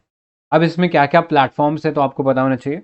इसमें है माई गॉट नाम से एक, sorry, my I got platform. ये बेसिकली क्या करता है, यहाँ पे टारगेटेड ट्रेनिंग कोर्सेज दिए जाते हैं, ठीक है। फॉर एग्जांपल कोई लेट्स से आईएएस है तो उसको एडमिनिस्ट्रेशन स्पेसिफिक कोर्सेज मिलेगा, कोई आईआरएस है तो उसको फाइनेंशियल रिलेटेड ट्रेनिंग कोर्सेज मिलेंगे, राइट। तो इस तरीके से हर इंडिविजुअल के हिसाब से या हर इंडिविजुअल ऑफिसर के हिसाब से यहाँ पे केटर्ड या क्यूरेटेड ट्रेनिंग कोर्सेज मिलेंगे। इसके अलावा ब्लेंडेड प्रोग्राम है, मतलब इसमें ऑफलाइन और ऑनलाइन दोनों कंपोनेंट्स इन्वॉल्व है फॉर लर्निंग एक्सपीरियंस। इसके अलावा विकास है यहाँ पे, variable and immersive Karmayogi advance support. तो अगेन यहाँ पे भी एक ब्लेंडेड लर्निंग प्रोग्राम है for management of civil servants इन जो सेंट्रल सेक्रेटरीट है वहाँ पे उन लोगों के लिए बेसिकली इमर्सिव एक्सपीरियंस है, इन द सेंस कि उन्होंने डिफरेंट डिफरेंट जो एस्पेक्ट है उनके अंदर हैंड्स ऑन ट्रेनिंग मिलेगा, ठीक है।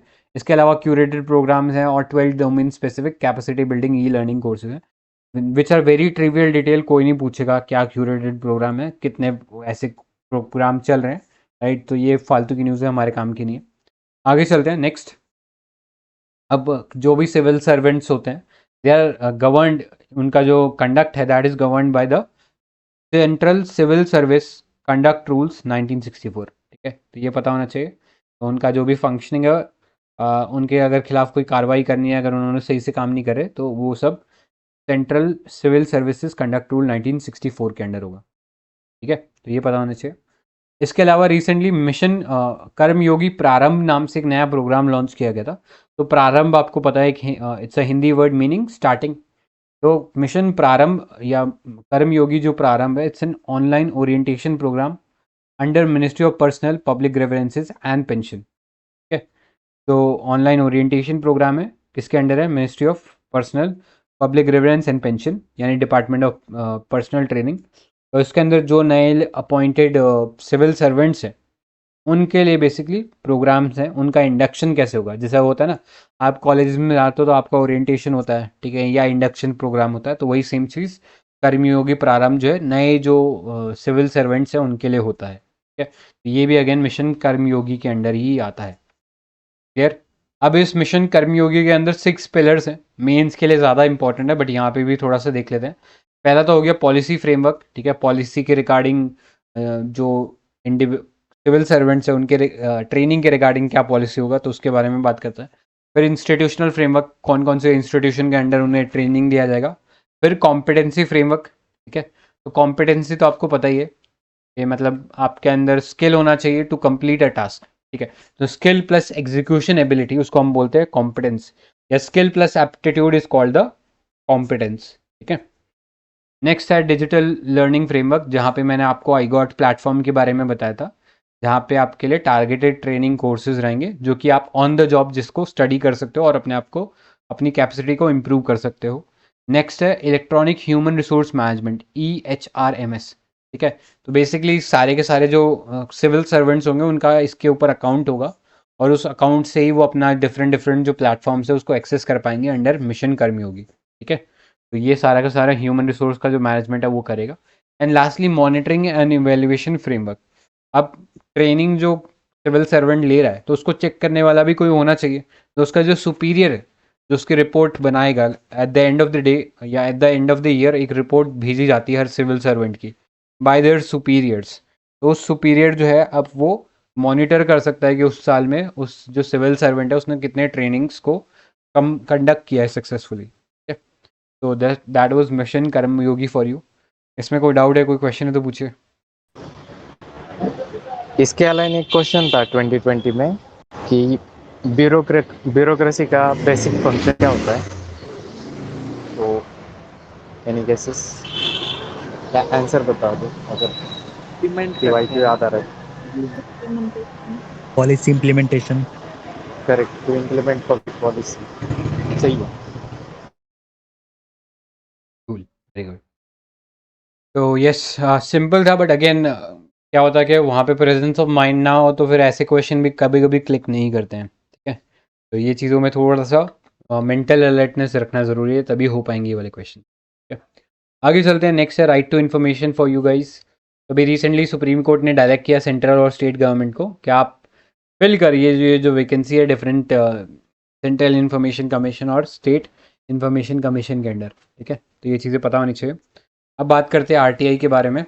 तो RTI आपको पता है is basically a right that allows every Indian citizen to request information from public authorities. अब पब्लिक अथॉरिटी में सेंट्रल गवर्नमेंट, स्टेट गवर्नमेंट और उनकी सारी एजेंसी आ जाती है। ठीक है, अब इसके लिए नोडल एजेंसी कौन सी है, तो इसके लिए नोडल एजेंसी है department of personal training under ministry of personnel public grievances and pension. ठीक है, अब RTI की प्रोविजंस की बात कर लेते हैं। तो सेक्शन 2 के अंदर आपको जिक्र मिलता है पब्लिक अथॉरिटी, क्योंकि RTI के अंदर आप इन्फॉर्मेशन केवल पब्लिक अथॉरिटी से ले सकते हो। तो यहाँ पे डिफाइंड है कि पब्लिक अथॉरिटी कौन होगा। तो पब्लिक अथॉरिटी मतलब ऐसा कोई body which has been constituted under the constitution. ठीक है, कोई बॉडी है, कॉन्स्टिट्यूशनल बॉडी है, वो आ जाएगी। इसके अलावा कोई और बॉडी है जो कि पार्लियामेंट ने या स्टेट लेजिस्लेचर ने बनाई है, या इसके अलावा कोई ऐसी बॉडी है that has been created by the government through some executive action. ठीक है, जैसे अगर हम बोले तो CBI जो है वो अगेन एक एग्जीक्यूटिव बॉडी होगी, राइट। तो ये सब जो बॉडीज़ हैं जो कि गवर्नमेंट के एक्शन से बनी है वो भी सब इसके अंडर आ जाएंगे। इसके अलावा लेट्स से कोई NGO है, ये वाला पॉइंट, NGO है जो कि गवर्नमेंट से सब्सटैंशियली फंडेड है, राइट, मतलब उसको काफ़ी सारा पैसा जो है उसका वर्किंग का सेंट्रल गवर्नमेंट से आ रहा है, तो उस केस में भी, या और किसी गवर्नमेंट से आ रहा है तो उस केस में भी वो पब्लिक अथॉरिटी कहलाई जा सकती है। ठीक है, तो ये वाला कैच है, ध्यान देना यहाँ पे। नेक्स्ट सेक्शन 6 है यहाँ पे, तो person who desires to obtain any information shall make a request in writing or through electronic means to the Central Public Information Commissioner or to the State Public Information Commissioner। ठीक है, तो आपको अगर किसी से भी इंफॉर्मेशन लेनी है तो आपको अपना एक रिक्वेस्ट सेंड करना पड़ेगा directly central public information officer को या स्टेट पब्लिक इंफॉर्मेशन ऑफिसर को। इसके अलावा आप स्पेसिफिक जो भी एजेंसी है उसको भी डायरेक्टली आरटीआई की रिक्वेस्ट प्लेस कर सकते हो। नेक्स्ट सेक्शन 7 है जो कि टाइम लिमिट फिक्स करता है कि कितने समय में जो इन्फॉर्मेशन है वो प्रोवाइड कर दी जानी चाहिए by the PIUs. And lastly section 8 है which tells us about the exemption from the disclosure of information. तो सेक्शन 8 बताता है कहाँ कहाँ पे आप इन्फॉर्मेशन शेयर करने से मना कर सकते हो। जो गवर्नमेंट है कहाँ कहाँ आपको इन्फॉर्मेशन देने से मना कर सकती है, तो all that comes under section 8। ठीक है, अब एग्जेम्पशन और भी मिले हुए हैं, जैसे section 24 of the RTI act says that this law is not applicable to intelligence and security organisations. तो ये पता होना चाहिए। और फिर हमारे पास जो सेक्शन 8 हम लोगों ने बात किया था कि कहाँ कहाँ पे इन्फॉर्मेशन को डिनाई किया जा सकता है, तो बहुत सारी इन्फॉर्मेशन है जहाँ पे डिनाई किया जा सकता है आपको इन्फॉर्मेशन।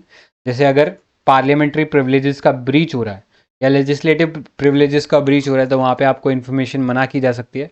कंटेम्प्ट ऑफ कोर्ट हो रहा है, इंडिया की सॉवरेनिटी क्वेश्चन में आ रही है, इंडिया के फ्रेंडली रिलेशन क्वेश्चन में आ रहे हैं, तो वो सब चीज़ों पे आपको इन्फॉर्मेशन देने से मना कर सकता है गवर्नमेंट या गवर्नमेंट की एजेंसीज। इसके अलावा अगर कोई इन्फॉर्मेशन ऑफिशियल सीक्रेट्स एक्ट के अंदर प्रोटेक्टेड है तो वो भी आपको जो इन्फॉर्मेशन है that can not be shared with you.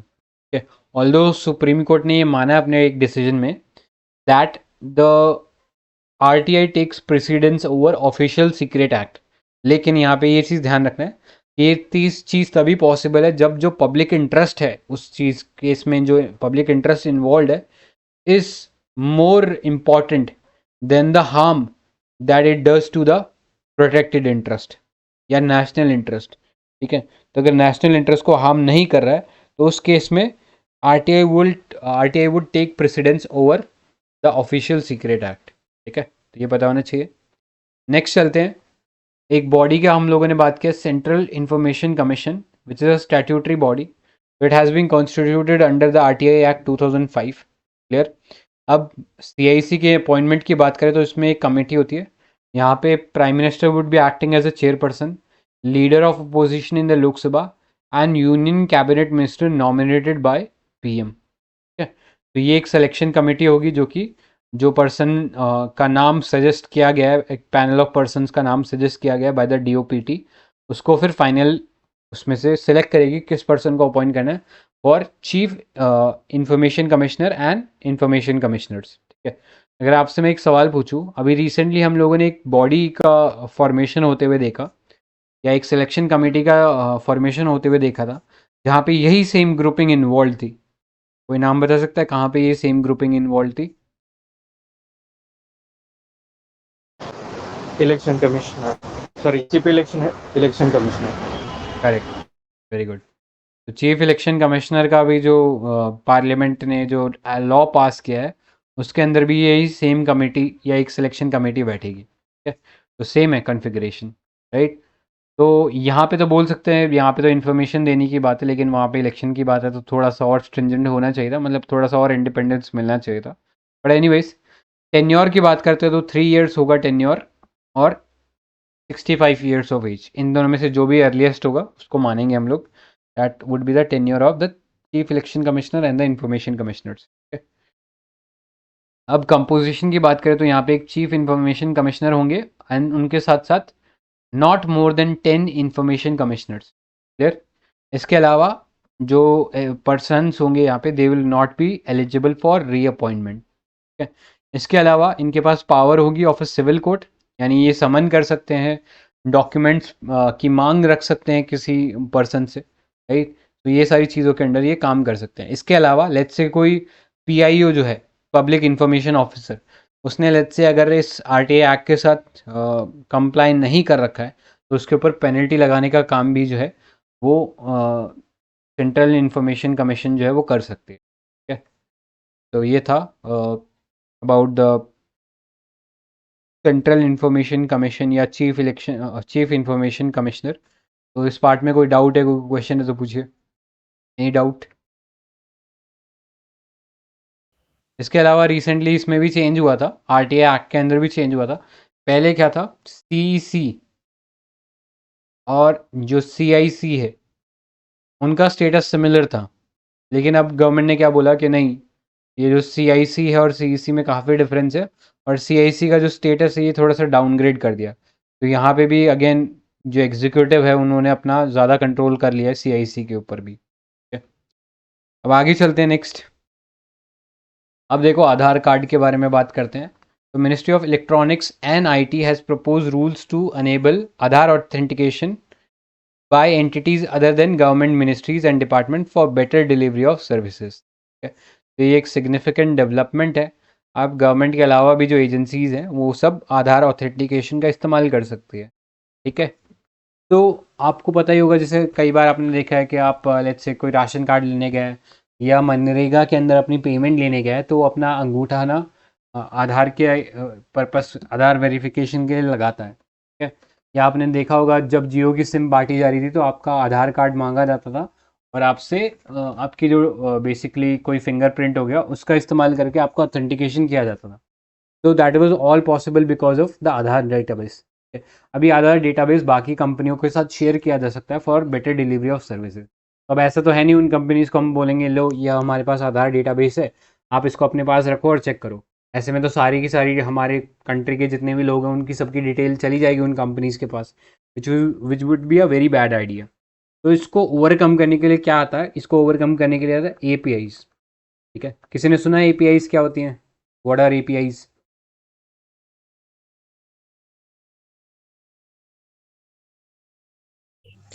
Application programming interface. Good, full form बता दिया आपने, अब इसके आगे बताओ।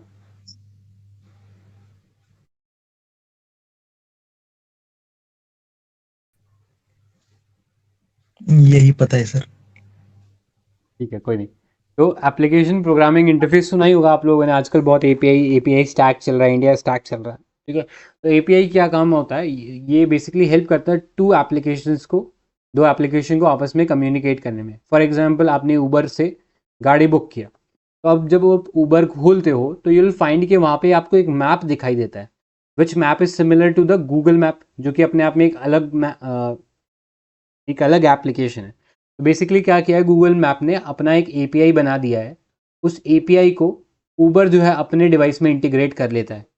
राइट, तो इस तरीके से आप चला ऊबर ही रहो लेकिन you are also witnessing the G map within Uber. ये पॉसिबल कैसे है, बिकॉज एपीआई हेल्प करता है दो एप्लीकेशंस को आपस में कनेक्ट करने में या कम्युनिकेट करने में। सेम चीज़ क्या है, हम लोगों ने आधार का एक एपीआई बना दिया है। फॉर एग्जाम्पल अब लेट्स से आपको डिजी लॉकर एक्सेस करना है। ठीक है, सुना ही होगा डिजी लॉकर के बारे में सभी लोग, है ना? तो डिजी लॉकर अब अगर आपको एक्सेस करना है तो आप क्या करोगे, लॉगिन करने जाओगे। जैसे आप लॉगिन करोगे यू विल फाइंड कि आपसे पूछेगा अपना आधार कार्ड डालो। ठीक है, तो आधार कार्ड की बेसिकली उन्होंने एक एपीआई लगा रखी है, मतलब वो डिजी लॉकर के पास आधार का डेटाबेस नहीं है, उनके पास केवल एक एप्लीकेशन प्रोग्रामिंग इंटरफेस है, एक एपीआई है आधार का जो उसके साथ कम्युनिकेट करता है। और एपीआई जो है वो कौन हैंडल कर रहा है, तो वो आधार की जो एजेंसी है यूआईडीएआई, जिसके बारे में अभी हम पढ़ेंगे, वो हैंडल कर रही है। तो सारा का सारा जो डेटा है वो यूआईडीएआई के पास के थ्रू फ्लो करता है और डिजी लॉकर को मिलता है, जिससे डिजी लॉकर पे वेरीफाई हो जाता है कि ये सर्टेन इंडिविजुअल है जो अपनी इन्फॉर्मेशन एक्सेस करना चाह रहा है। सेम चीज़ जैसे लेट्स से जियो का अपने को सिम खरीदना था, तो क्या होता है, जियो के पास अपना एक ऐप होगा, बेसिकली केवाईसी का ऐप होगा, तो उसके ऊपर आधार का एपीआई इंटीग्रेट कर सकता है वो। राइट, और उसके थ्रू बिना आपका सारा डेटाबेस एक्सेस करे, केवल आपसे सिर्फ आधार नंबर लेगा, आपका फिंगरप्रिंट लेगा, उसके थ्रू एपीआई के थ्रू वो यूआईडीए के जो डेटाबेस है उसको कांटेक्ट करके उससे एक रिक्वेस्ट जनरेट करवा सकता है कि हाँ ये जो पर्सन है दिस इज जेन्युइन, और आप इसको जो भी यूनिक आइडेंटिफिकेशन या कोई सिम है वो आप इशू कर सकते हो। क्लियर है? कोई डाउट है किसी को इसमें? छोटा सा प्रोसेस था एपीआई का। तो सर ये ऑन डिमांड इंटरऑपरेबिलिटी इसको बोल सकते हैं क्या? भारी वर्ड है बट हाँ बोल सकते हैं। API facilitate on demand interoperability. हाँ बोल सकते हैं, बोल सकते हैं। ओके। राइट। तो बेसिकली कहने का मतलब ये है कि ना हम, एक तो ये चीज़ होता है कि मैं सीधा अपना डेटाबेस ही सारा शेयर कर देता, ठीक है, जियो को, और फिर वो चेक कर लेता आपका, हाँ ये आधार कार्ड मुझे यहाँ पे दिख रहा है, और वेरीफाई हो जाता। लेकिन उस तरीके में क्या होता है, हम सारा का सारा डेटा एक्सपोज कर देते प्राइवेट कंपनीज को, जो कि फिर आपको पता है हमारे इंटरेस्ट के खिलाफ चला जाता, ठीक है। तो उस चीज़ से बचने के लिए बेस्ट तरीका ये है, आप एपीआई बनाओ, एपीआई दे दो। जैसे आपने सुना है यूपीआई, यूनिफाइड पेमेंट इंटरफेस, तो ये क्या है, ये भी अगेन एक एपीआई है, जो कि जैसे पेटीएम के अंदर भी वही सेम सिस्टम यूज़ हो रहा है, गूगल पे में भी वही सेम सिस्टम यूज़ हो रहा है। तो ये क्यों यूज़ हो पा रहा है, बिकॉज वो सब एक एपीआई का इस्तेमाल कर रहे हैं। एनीवेज आगे चलते हैं, हो गया इस पे। Ministry and departments are allowed to undertake Aadhaar authentication under 2020 rules, ठीक है। तो इससे क्या है, ताकि गुड गवर्नेंस इंश्योर कर सके, जो लीकेज था पब्लिक फंड्स का उससे कम कर सके, तभी इसको मनरेगा वगैरह में इंक्लूड किया गया है, राइट। इसके अलावा entities such as banks, telecom companies were allowed to perform authentication if UIDAI was satisfied with the standards of privacy and security. But now it has proposed that any entity other than ministry or department that desires to use other authentication needs to submit its proposal to the concerned ministry or department at center or state level, ठीक है। उन्हें अपना जो भी चीज़ है, अगर वो करना चाहते हैं आधार से ऑथेंटिकेशन, तो वो अपना एक एप्लीकेशन डाल सकते हैं सेंटर या स्टेट के पास, और फिर के बेसिस पे वो आधार ऑथेंटिकेशन कर सकते हैं, ठीक है। तो ये होगा किस लिए, क्या यूज़ होगा, इसका मेजर जो यूज़ है वो ई केवाईसी में है। ई केवाईसी मतलब नो योर कस्टमर, है ना। आजकल पेटीएम वॉलेट बनाना है या फिर कहीं पे भी कुछ आपको कोई नया अकाउंट क्रिएट करना है, तो आजकल ई केवाईसी लगता है। तो ई केवाईसी में यही सब चीज़ें इस्तेमाल होती है। तो बेसिकली आपका आधार से ऑथेंटिकेशन करते हैं, आपका आधार नंबर यूनिक है, उसके अंदर आपकी बायोमेट्रिक डिटेल्स यूनिक है, तो उस तरीके से एक यूनिक आइडेंटिटी क्रिएट होती है, यानी डुप्लीकेशन का जो लफड़ा था वो कहीं ना कहीं कम हो जाएगा इससे, ठीक है। तो की टेक्नोलॉजी फीचर्स की बात करें तो बायोमेट्रिक बेस्ड डी डुप्लीकेशन, जो कि बायोमेट्रिक सर्विस प्रोवाइडर होते हैं, presently operational use facial image as well as additional biometric attributes for deduplication along with 10 fingerprints and 2 iris scan, ठीक है। तो बायोमेट्रिक अगर डिटेल्स पूछे, मतलब आपके बायोलॉजिकल डिटेल्स जो लिए जाते हैं, इसमें क्या क्या होते हैं, एक तो फिंगरप्रिंट्स लिए जाते हैं, और इसके अलावा आपके आइरिस का स्कैन। तो फिंगरप्रिंट्स भी यूनिक होते हैं, और आइरिस जो होता है, आइरिस का जो स्ट्रक्चर होता है, हमारे आंखों में जो लेंस है, राइट, तो उसका जो स्ट्रक्चर है वो भी ऑलमोस्ट यूनिक मिलता है इंडिविजुअल्स में। तो इनका एक अगर दोनों को साथ में देखा जाए तो हर बार यूनिक ही मिलेगा, राइट। तो इस तरीके से इसको डुप्लीकेट नहीं किया जा सकता, और इसलिए यूनिक एट्रीब्यूट्स मिलते हैं, जिससे कि एक यूनिक आइडेंटिटी या एक यूनिक नंबर जनरेट होता है, ठीक है।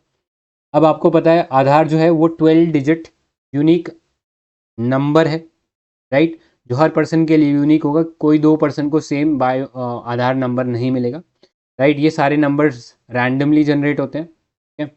और ये काम आता है टारगेटेड डिलीवरी के, मतलब जैसे पीएम किसान हो गया, ठीक है, किसान मनधन योजना, है ना। तो पीएम किसान के अंदर जो 6,000 रुपये की सब्सिडी देनी है, या 6,000 रुपये का जो फंड ट्रांसफ़र करना है, वो आधार के बेसिस पे ही टारगेटेड तरीके से डिलीवर किया जा सकता है, ठीक है। तो ये सारा इलेक्ट्रॉनिक बेनिफिट ट्रांसफ़र करने में आधार कार्ड काफ़ी यूज़ में आता है।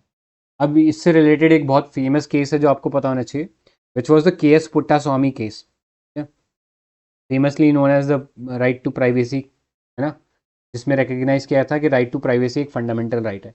तो वहाँ पे क्लियरली बोला गया था कि Aadhaar Targeted Delivery of Financial and Other Subsidies Benefit Act 2016, ठीक है, was challenge before the apex court on the ground that ये बेसिकली ऐसा एक्ट पास कर दिया गया था जिसके थ्रू कहीं ना कहीं राइट टू प्राइवेसी हार्म हो रहा था, क्या। तो उसमें सुप्रीम कोर्ट ने माना कि यस, राइट टू प्राइवेसी जो है एक फंडामेंटल राइट है, और जो गवर्नमेंट है वो फोर्स नहीं कर सकती इंडिविजुअल्स को कि वो अपना आधार कार्ड वगैरह दें, ठीक है।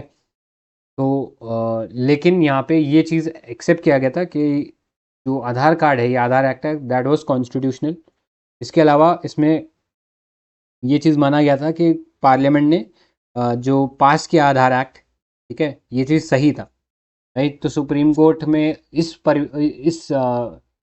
बेसिकली प्रॉब्लम को नहीं डिस्कस किया कि आधार को मनी बिल बोल के पास करना सही था कि नहीं करना, नहीं था, ठीक है। अगर आपको याद हो तो ये आधार जो एक्ट था इसको मनी बिल बोल के पास कर दिया था वहाँ की गवर्नमेंट ने, ठीक है। मतलब लोकसभा में स्पीकर ने बोला कि भैया ये मनी बिल है, एक्चुअली में मनी बिल जैसे फीचर नहीं थे इसमें, ठीक है। तो सुप्रीम कोर्ट उस डिबेट में नहीं गया कि ये मनी बिल है कि नहीं है। सुप्रीम कोर्ट ने यहाँ तक बस अपने आप को रेस्ट्रिक्ट रखा कि ये जो एक्ट है दैट वाज पास लेजिटिमेटली, मतलब कॉन्स्टिट्यूशनल तरीके से पास किया गया था। An act does not violate fundamental rights guaranteed under article 14, 15, 19 and 20, ठीक है। ऑल्दो सुप्रीम कोर्ट ने ये माना कि राइट टू प्राइवेसी एक फंडामेंटल राइट है, लेकिन कहीं ना कहीं इस जजमेंट में जो आधार एक्ट के खिलाफ जो केस था उसमें आधार एक्ट को सही माना, ठीक है। और एक और चीज़ क्या बोली, Aadhaar would be mandatory for accessing social service, social welfare schemes, but it can not be forced upon people for opening bank accounts और फॉर मोबाइल और इंटरनेट कनेक्शन, ठीक है। तो यस, आप इम्पॉर्टेंट कह सकते हो कि सोशल वेलफेयर स्कीम्स अगर आपको एक्सेस करनी है तो उसके लिए इम्पॉर्टेंट हो सकता है, लेकिन किसी को फोर्स नहीं कर सकते कि आप फिर अकाउंट वगैरह खोलो उसके लिए, ठीक है। तो these were all the provisions that were related to the Aadhaar, ठीक है। और आपको पता है इसको मैनेज कौन करता है, तो इसको मैनेज करता है UIDAI, which is a statutory body, ठीक है। ये पता होना चाहिए। कोई डाउट है इतने पार्ट में किसी को? तो इस पे बहुत सारे पीवाईक्यूज आए हैं वैसे तो। आधार सिर्फ इंडियन सिटीजन्स को ही मिल सकता है या फॉरेन नेशनल्स भी एलिजिबल होते हैं इसको, इसके लिए?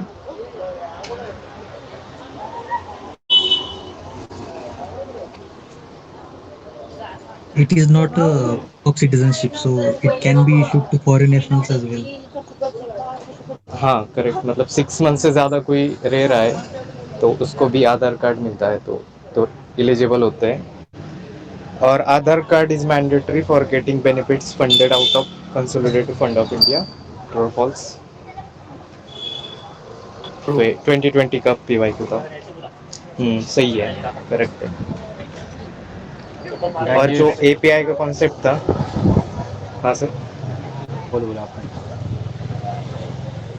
जो एपीआई का कॉन्सेप्ट था उससे रिलेटेड भी पीवाईक्यू था 2018 में। तो स्टेटमेंट बोलता हूँ इसका, मैं एपीआई का मतलब ऐसा हो सकता है क्या, it can be integrated into any electronic device, किसी भी इलेक्ट्रॉनिक डिवाइस के साथ इंटीग्रेट कर सकते हैं हम। यस, Any electronic device तो बहुत वेग होगा ना। हाँ बट सही है, बट ये सही था ये आई थिंक स्टेटमेंट। हम लोगों ने उसमें डिस्कस भी किया था ये कि सुप्रीम कोर्ट ने, हाँ सॉरी, हाँ यूपीएससी ने इसको सही माना है। हाँ, सही माना ऑल्दो सही दिस इज माना। An extreme statement, but UPSC ने सही माना है। कर, तो अगेन वही वाली चीज़ है, देखो यूपीएससी भी इट्स नॉट अ गॉड, ठीक है, तो गलती हो सकती है वहाँ पे भी, बट का जो जजमेंट है वो मानना पड़ेगा, ठीक है। और आधार एक बार इशू कर दिया तो उसको डीएक्टिवेट नहीं कर सकते या ओमिट नहीं कर सकते बाय इशूइंग अथॉरिटी, ट्रू और फॉल्स? फॉल्स कर सकते हैं ना।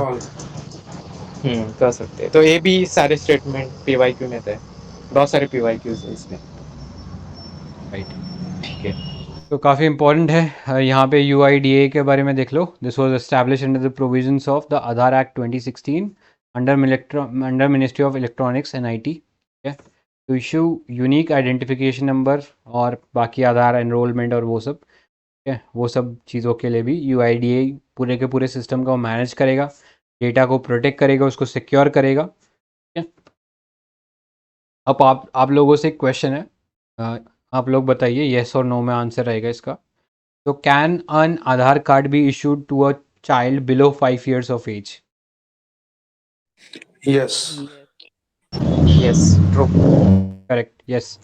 उनको इशू हो सकता है, बट उनका जो आधार कार्ड होगा उसको हम ब्लू आधार कार्ड बोलते हैं, ठीक है, क्योंकि बच्चों के फिंगरप्रिंट्स, उनका आइरिस प्रॉपरली डेवलप नहीं हुआ होता है, तो फॉर दैट रीज़न उनका वो वेरिफिकेशन करना इज़ नॉट ज़्यादा बेनिफिशियल नहीं होता, बस वो सिर्फ रिकॉर्ड के लिए बनाते हैं हम लोग, ठीक है। जैसे ही बच्चा 5 साल से ऊपर हो जाता है तो फिर उसका एक अलग आधार कार्ड बनाना पड़ेगा, दैट इज़ मैंडेटरी, ठीक है। तो ये चीज़ें पता होनी चाहिए।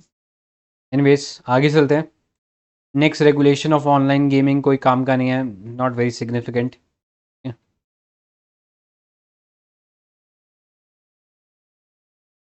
बाकी देखो सिग्निफिकेंट नहीं है, ये इन्फ्लुएंसर ये बिना बिना मतलब पेज भरने के लिए उन्होंने PT वालों ने डाल दिया है, तो दैट इज़ नॉट इम्पॉर्टेंट। तो बस एक topic here which is significant या of importance for us to actually know about in terms of UPSC वाला देख लेते हैं and then we'll end it. तो ये देख लो, कंज्यूमर प्रोटेक्शन इन इंडिया. तो recent findings suggest that pendency in the consumer commission has shown a declining trend. मतलब pendency कम हो रही है which is good thing for us, right? अब consumer क्या है, तो कंज्यूमर का जो डेफिनेशन आपको मिलता है कंज्यूमर प्रोटेक्शन एक्ट 2019 में, a consumer is a person who buys any good और avails any service for consideration which has been paid और प्रॉमिस्ड और पार्टली प्रॉमिस्ड और under any scheme of deferred payment. ठीक है, तो कोई ऐसा पर्सन जिसने कोई सामान खरीदा है, वो चाहे कैसी पेमेंट कर रहा हो, पूरा कर रहा हो, आधा कर रहा हो, राइट. अब ये ट्रांजैक्शन किसी तरीके से भी हो सकते हैं, ऑफलाइन भी हो सकते हैं, ऑनलाइन भी हो सकता है, टेली शॉपिंग से भी हो सकता है, डायरेक्ट सेलिंग से भी हो सकता है, मल्टी लेवल सेलिंग से भी हो सकता है. ठीक है, तो ये चीज़ें याद रखना है. अब मेजर्स क्या क्या लिए गए हैं कंज्यूमर प्रोटेक्शन के रिगार्डिंग, ये हमें पता होना चाहिए. पहला है कंज्यूमर प्रोटेक्शन एक्ट 2019. तो इसके अंदर हम लोगों ने एक बॉडी बनाया, central consumer protection act, sorry central consumer protection authorities के अंडर बनाया, और जो कि बेसिकली जो भी कंज्यूमर राइट्स है उनको प्रोटेक्ट करने का काम करती है. इसके बाद consumer protection jurisdiction of district commission, state commission and national commission rules 2021. तो इसके अंदर एक सिंपल, स्पीडी और इनएक्सपेंसिव रिड्रेसल मैकेनिज्म तैयार किया गया for consumer dispute. Let's say आपने कोई सामान खरीदा, वो सामान सही नहीं चला, तो उसका अगेंस्ट आपको रेमेडी मिलना चाहिए, और वो रेमेडी आपको बहुत ही सिंपल, स्पीडी और इनएक्सपेंसिव तरीके से मिलना चाहिए. तो अगर आपको कोई भी कंप्लेन होती है, आप ये जो अथॉरिटी है इसकी वेबसाइट पे जाके कंप्लेन रजिस्टर कर सकते हो. अब उस रजिस्टर, जैसे ही क्लेम रजिस्टर कर देते हो, तो फिर उस कंपनी के खिलाफ केस चलाया जाता है. इस केस में किसी लॉयर की भी ज़रूरत नहीं पड़ती.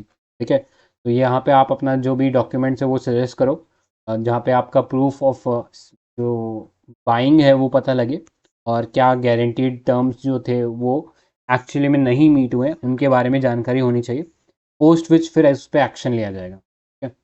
तो इसमें एक कॉन्फोनेट प्रोजेक्ट बनाया गया है. It stand for computerisation network and networking of consumer fora in the country. तो this was implemented in the backdrop of the consumer protection act 1986. तो इसमें बेसिकली जो ऑपरेशनल एफिशिएंसी है, कोऑर्डिनेशन है, एक्सेसिबिलिटी है, and speed in judicial administration to set information communication technology infrastructure at consumer redressal commission all over India.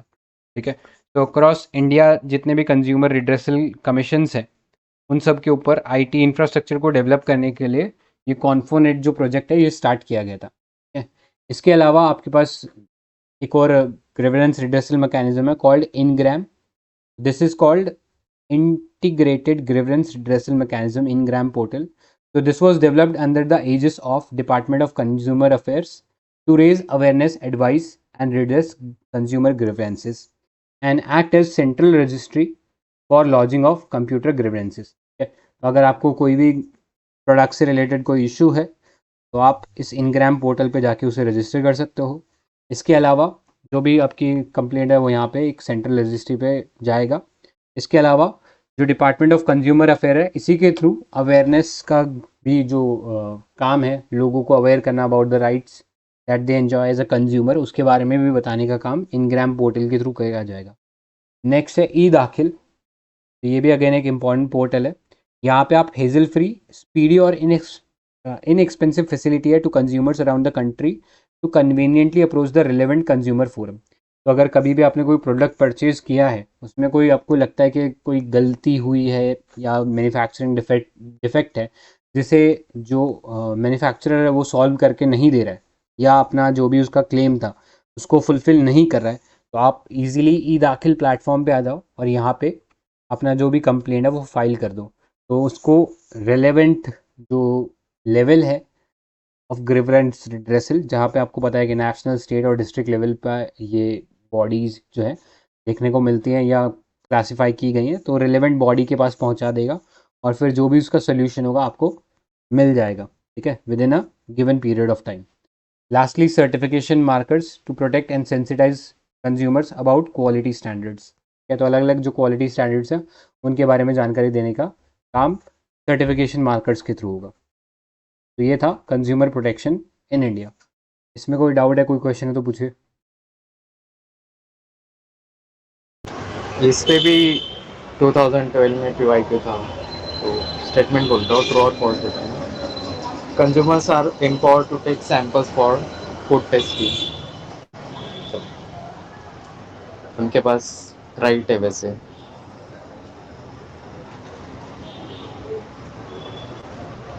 Repeat करो क्या? ठीक है. सही है. हाँ सही है, फूड टेस्टिंग के लिए ले सकते हैं. सेकंड स्टेटमेंट है कि in case of death of consumer की डेथ हो गई तो उनके जो लीगल हेयर होंगे वो फाइल कर सकते हैं complaint in the consumer forum on his और हर बिहाफ. ट्रू और फॉल्स?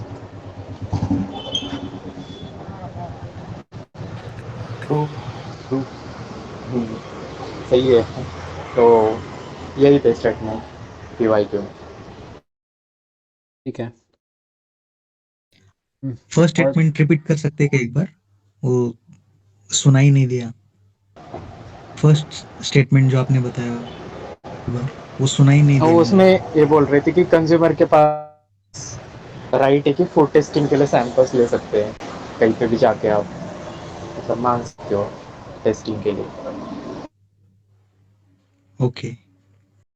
तो एक और एक्ट है जो हमारे लिए इम्पोर्टेंट है, बस I think that is significant इस पीटी में, और इससे ज़्यादा बाकी काम का नहीं है.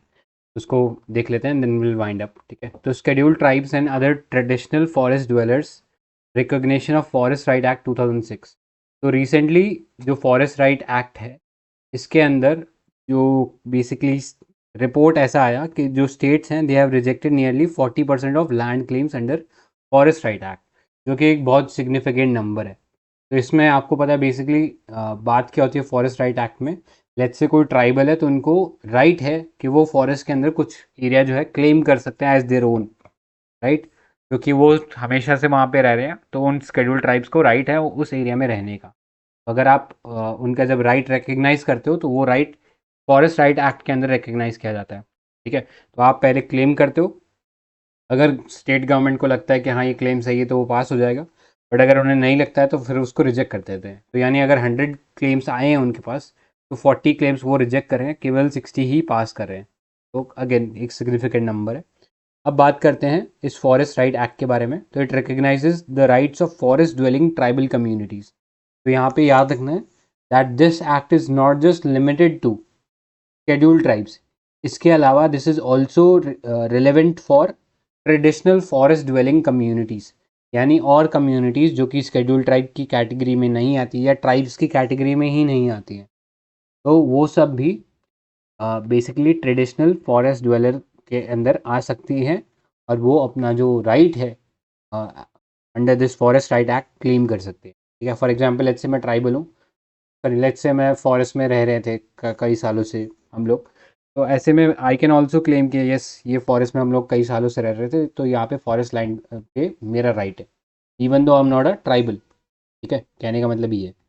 नेक्स्ट टाइप्स ऑफ राइट की बात करें तो यहाँ पे आपको इंडिविजुअल फॉरेस्ट राइट मिलते हैं, इन द सेंस कि आपके नाम पे आपको प्रॉपर्टी मिलेगी. तो right to hold and live in the forest land under individual और कॉमन ऑक्यूपेशन फॉर हैबिटेशन और सेल्फ कल्टिवेशन. ठीक है. आप कुछ कल्टिवेशन वगैरह भी कर सकते हो या रहने का भी कर सकते हो.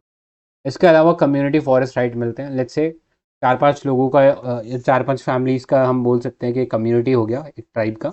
तो ऐसे लोग वो जो लोग होंगे उनको कुछ एरिया चाहिए होगा जिसके अंदर वो अपने भेड़ बकरियों को चरा सकें. ठीक है. ग्रेजिंग लैंड उनको चाहिए होगा. तो they can seek to restore all customary and traditional rights of forest dwelling communities. तो उनकी जो ट्रेडिशनल और कस्टमरी बाउंड्री है जहाँ पे वो पुराने समय से लेट्स से कोई माइनर फॉरेस्ट प्रोड्यूस इकट्ठा कर रहे हो या फिर कोई जानवरों की ग्रेजिंग कर रहे हो, वो सब भी अवेलेबल होगा.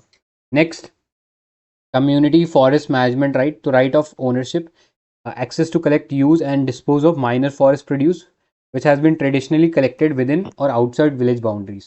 ठीक है. तो ये पता होना चाहिए.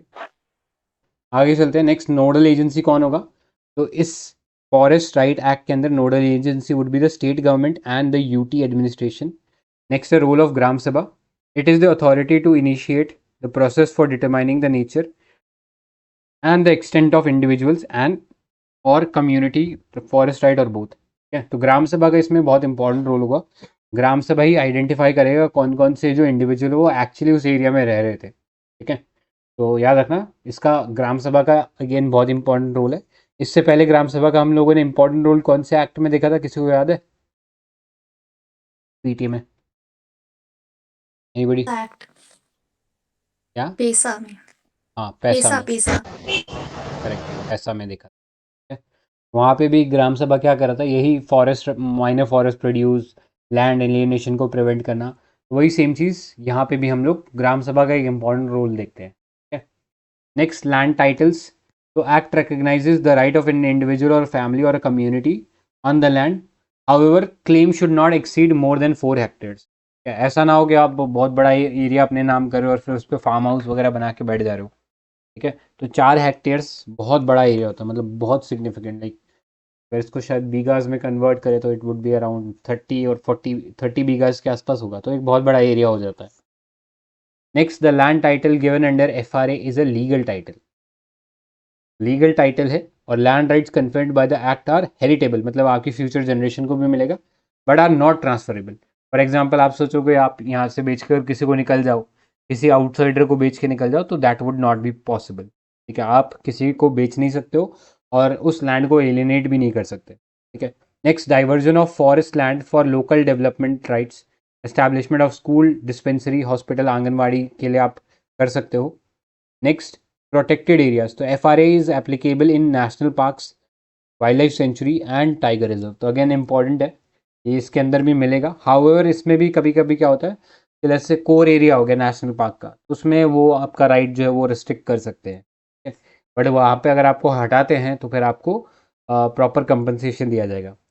Next, the act is important to protect the right to intellectual property and traditional knowledge related to biodiversity and cultural diversity. तो ट्रेडिशनल नॉलेज को भी प्रोटेक्ट करने के लिए काम आता है। इसके अलावा लीगल सेफ गार्ड है, सेक्शन 3 जो है एफआरए का, recognises the right of dwelling forest tribal community and other forest dwellers to hold and live in the forest land for habitation and self cultivation for livelihood. तो again जो हम लोगों ने बात की थी उसी को आर्टिकल के फॉर्म में लिखा है। तो इसके अलावा आर्टिकल 244 डील करता है स्केड्यूल एरिया से, ठीक है। स्केड्यूल एरिया आपको पता ही है, हम लोगों ने 10 स्टेट्स देखे हुए हैं 5th स्केड्यूल के अंदर, वो सब स्केड्यूल एरिया के अंदर आ जाता है। इसके अलावा बहुत फेमस जजमेंट था, जुडिशियल केस जो आपको पता होना चाहिए, that was Orissa mining corporation versus union of India. तो इसमें एससी ने डायरेक्ट किया that gram sabha of the region will decide about the project, ठीक है। वो प्रोजेक्ट माइनिंग का आएगा कि नहीं आएगा उड़ीसा में, तो वही डिसाइड करेंगी ग्राम सभा के थ्रू, ठीक है। आपको याद भी होगा नियामगिरी ट्राइब्स थी, याद है? नियामगिरी हिल्स थे, नियामगिरी, यहाँ पे गोंड्स होती है, गोंड्स, क्लियर। अब यहाँ पे अप्रूवल प्रोसेस की बात करें तो 3 टियर अप्रूवल प्रोसेस है। ग्राम सभा जिसमें प्राइमरी अथॉरिटी रहेगा, सबसे पहले क्लेम जब वो रिसीव करेगा उनको वेरीफाई करेगा और फिर आगे सब डिवीजन लेवल कमेटी के पास भेजेगा, ठीक है। तो अगर लेट्स से ग्राम सभा के डिसीजन के खिलाफ किसी को अपील करना है तो वो जा सकता है सब डिवीजन लेवल कमेटी के पास। अगर let's say sub division level committee पे भी इशू रिजॉल्व नहीं होता तो फिर जा सकता है डिस्ट्रिक्ट लेवल कमेटी के पास, ठीक है। लेकिन जो डिस्ट्रिक्ट लेवल कमेटी है उसका डिसीजन फाइनल और बाइंडिंग होगा, ठीक है। तो this was the FRA act for you. कोई डाउट है इस पार्ट में? पीवाईक्यू था कि कौन सी मिनिस्ट्री के अंडर आता है, मतलब ये